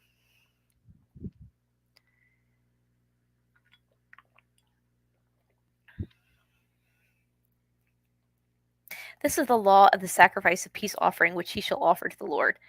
If he offers it for a thanksgiving, then he shall offer with the sacrifice of thanksgiving unleavened cakes mixed with oil, unleavened wafers anointed with oil, or cakes of blended flour mixed with oil. Besides the cakes as his offering, he shall offer leavened bread with the sacrifice of thanksgiving of his peace offering.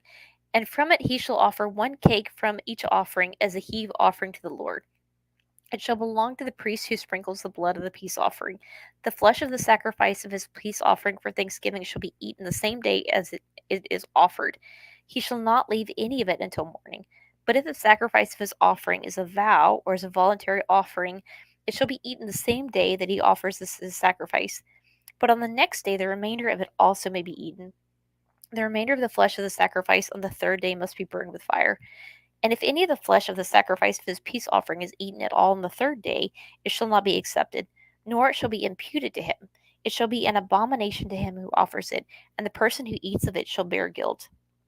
The flesh that touches any unclean thing shall not be eaten, it shall be burned with fire. And as for the clean flesh, all who are clean may eat of it. But the person who eats the flesh of the sacrifice of the peace offering that belongs to the Lord, while he is unclean, that person shall be cut off from his people. Moreover, the person who touches any unclean thing, such as human uncleanliness, an unclean animal, or an abominable, unclean thing, and who eats the flesh of the sacrifice of the peace offering that belongs to the Lord, that person shall be cut off from his people. And the Lord spoke to Moses, saying, Speak to the children of Israel, saying, You shall not eat any of the fat of ox or sheep or goat, and the fat of an animal that dies naturally, and the fat of what is torn by wild beasts may be used in any other way, but you shall by no means eat it. For whoever eats the fat of the animal of which men offer an offering made by fire to the Lord, the person who eats it shall be cut off from his people. Moreover, you shall not eat any blood in any of your dwellings, whether of bird or beast. Whoever eats any blood, that person shall be cut off from his people. Then the Lord spoke to Moses, saying, Speak to the children of Israel, saying, He who offers the sacrifice of his peace offering to the Lord shall bring his offering to the Lord from the sacrifice of his peace offering. His own hand shall bring the offerings made by fire to the Lord. The fat of the breast he shall bring, and that the breast may be weighed as a wave offering before the Lord. And the priest shall burn the fat on the altar, but the breast shall be Aaron's and his sons'. Also the right thigh you shall give to the priest as a heave offering from the sacrifices of your peace offerings. He among the sons of Aaron who offers the blood of the peace offering and the fat shall have the right thigh for his part.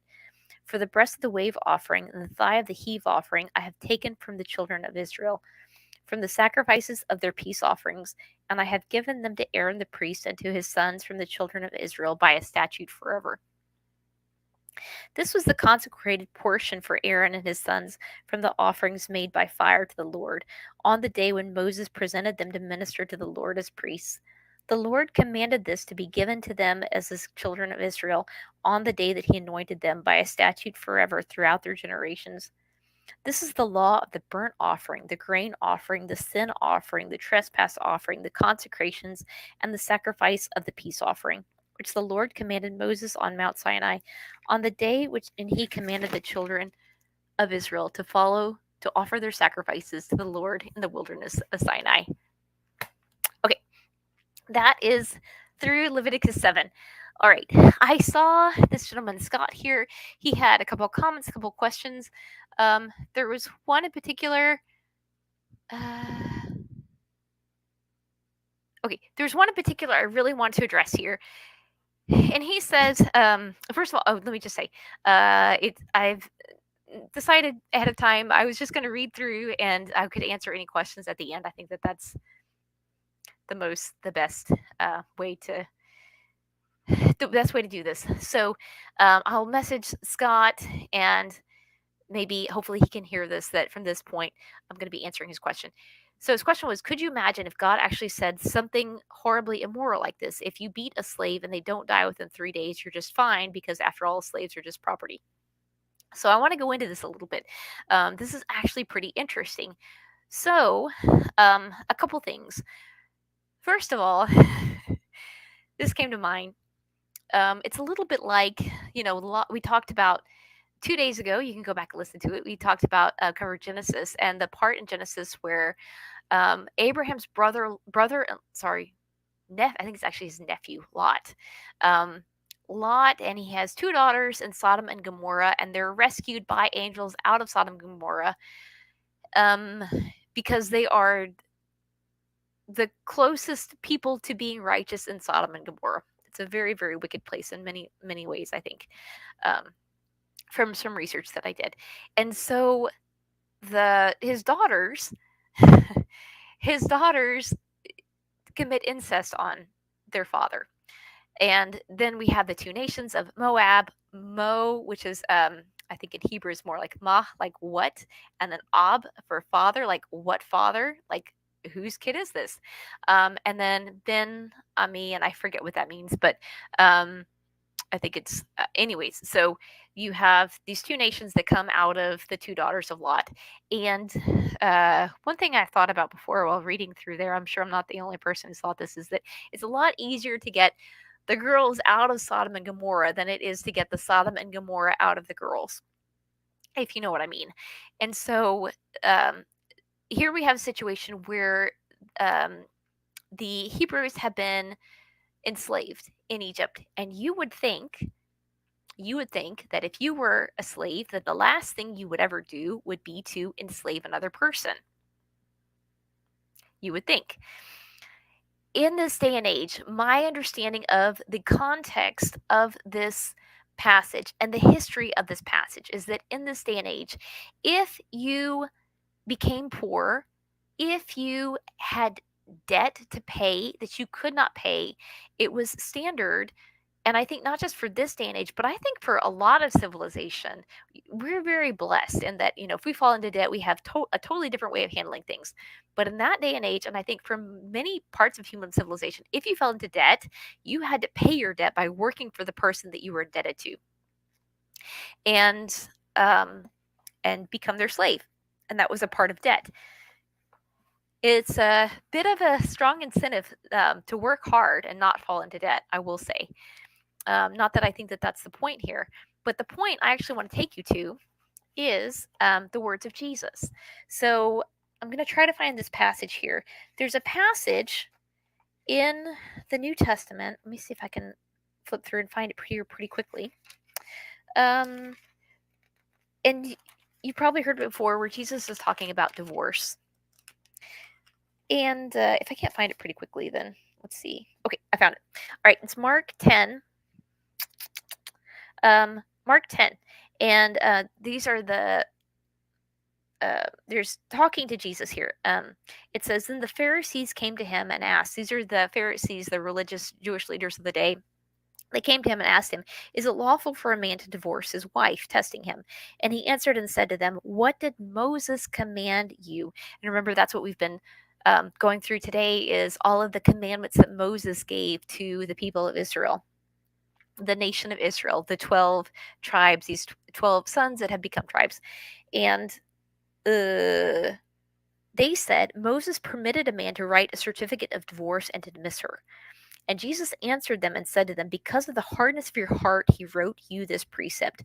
But from the beginning of creation, God made them male and female. For this reason, a man shall leave his father and his mother, be joined to his wife, and the two shall become one flesh. So then they shall no longer be two, but one flesh. Therefore, what God has joined together, let not man separate.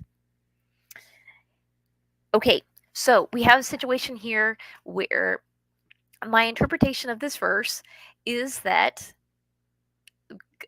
God does not condone slavery. However, in this situation, because of the type of economy that they lived in and the fact that they had come out of this system where if you fell into debt, you paid it off by working for that person and became a slave to them, essentially. Because of the, I'm going to say that my interpretation of this verse, my own personal interpretation, is that because of the hardness of their hearts, Moses permitted this for them, but it, I don't imagine, was God's first choice. The interesting thing about this passage too is that you said in your comment, if you beat a slave and they don't die within 3 days, you're just fine. There's some things to note about this passage, and I'm going to go back to it if I can find it. We were in okay, Exodus 21 was the question, the passage you're asking about. If a man beats his male or female servant with a rod so that he dies under his hand, he shall surely be punished. Notwithstanding, if he remains alive a day or two, he shall not be punished, for he is his property.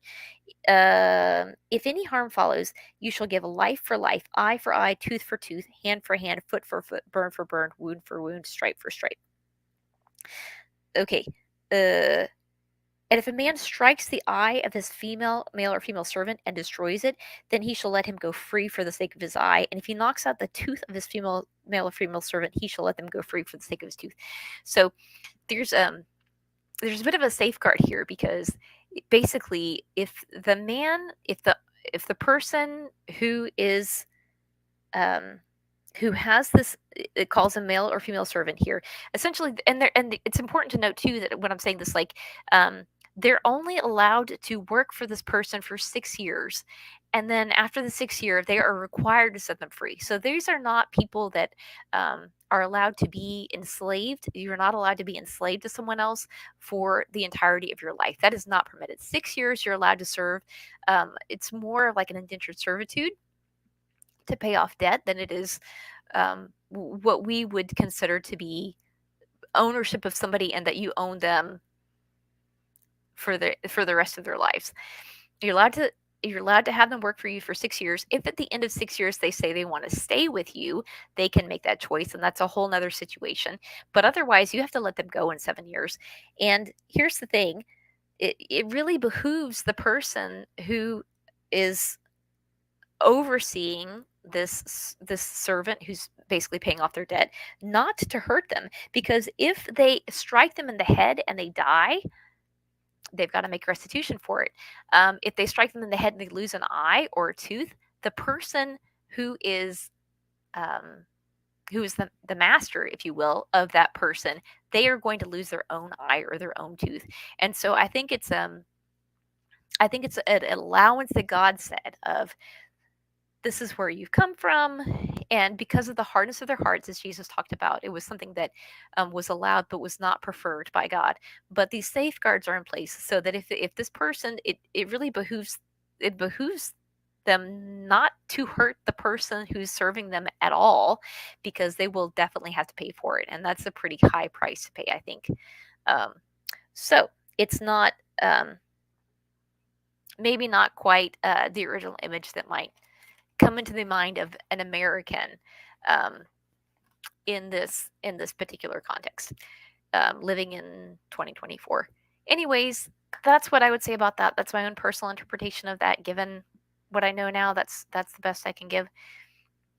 If you have any other questions, I'd love to hear them. I'm going to make a note for you, Mr. Nelson, and that way you can see where I talked about this. I think that's all. I think that's all I'm going to talk about at this time. So thank y'all so much for joining me, and we will see you tomorrow. Bye bye.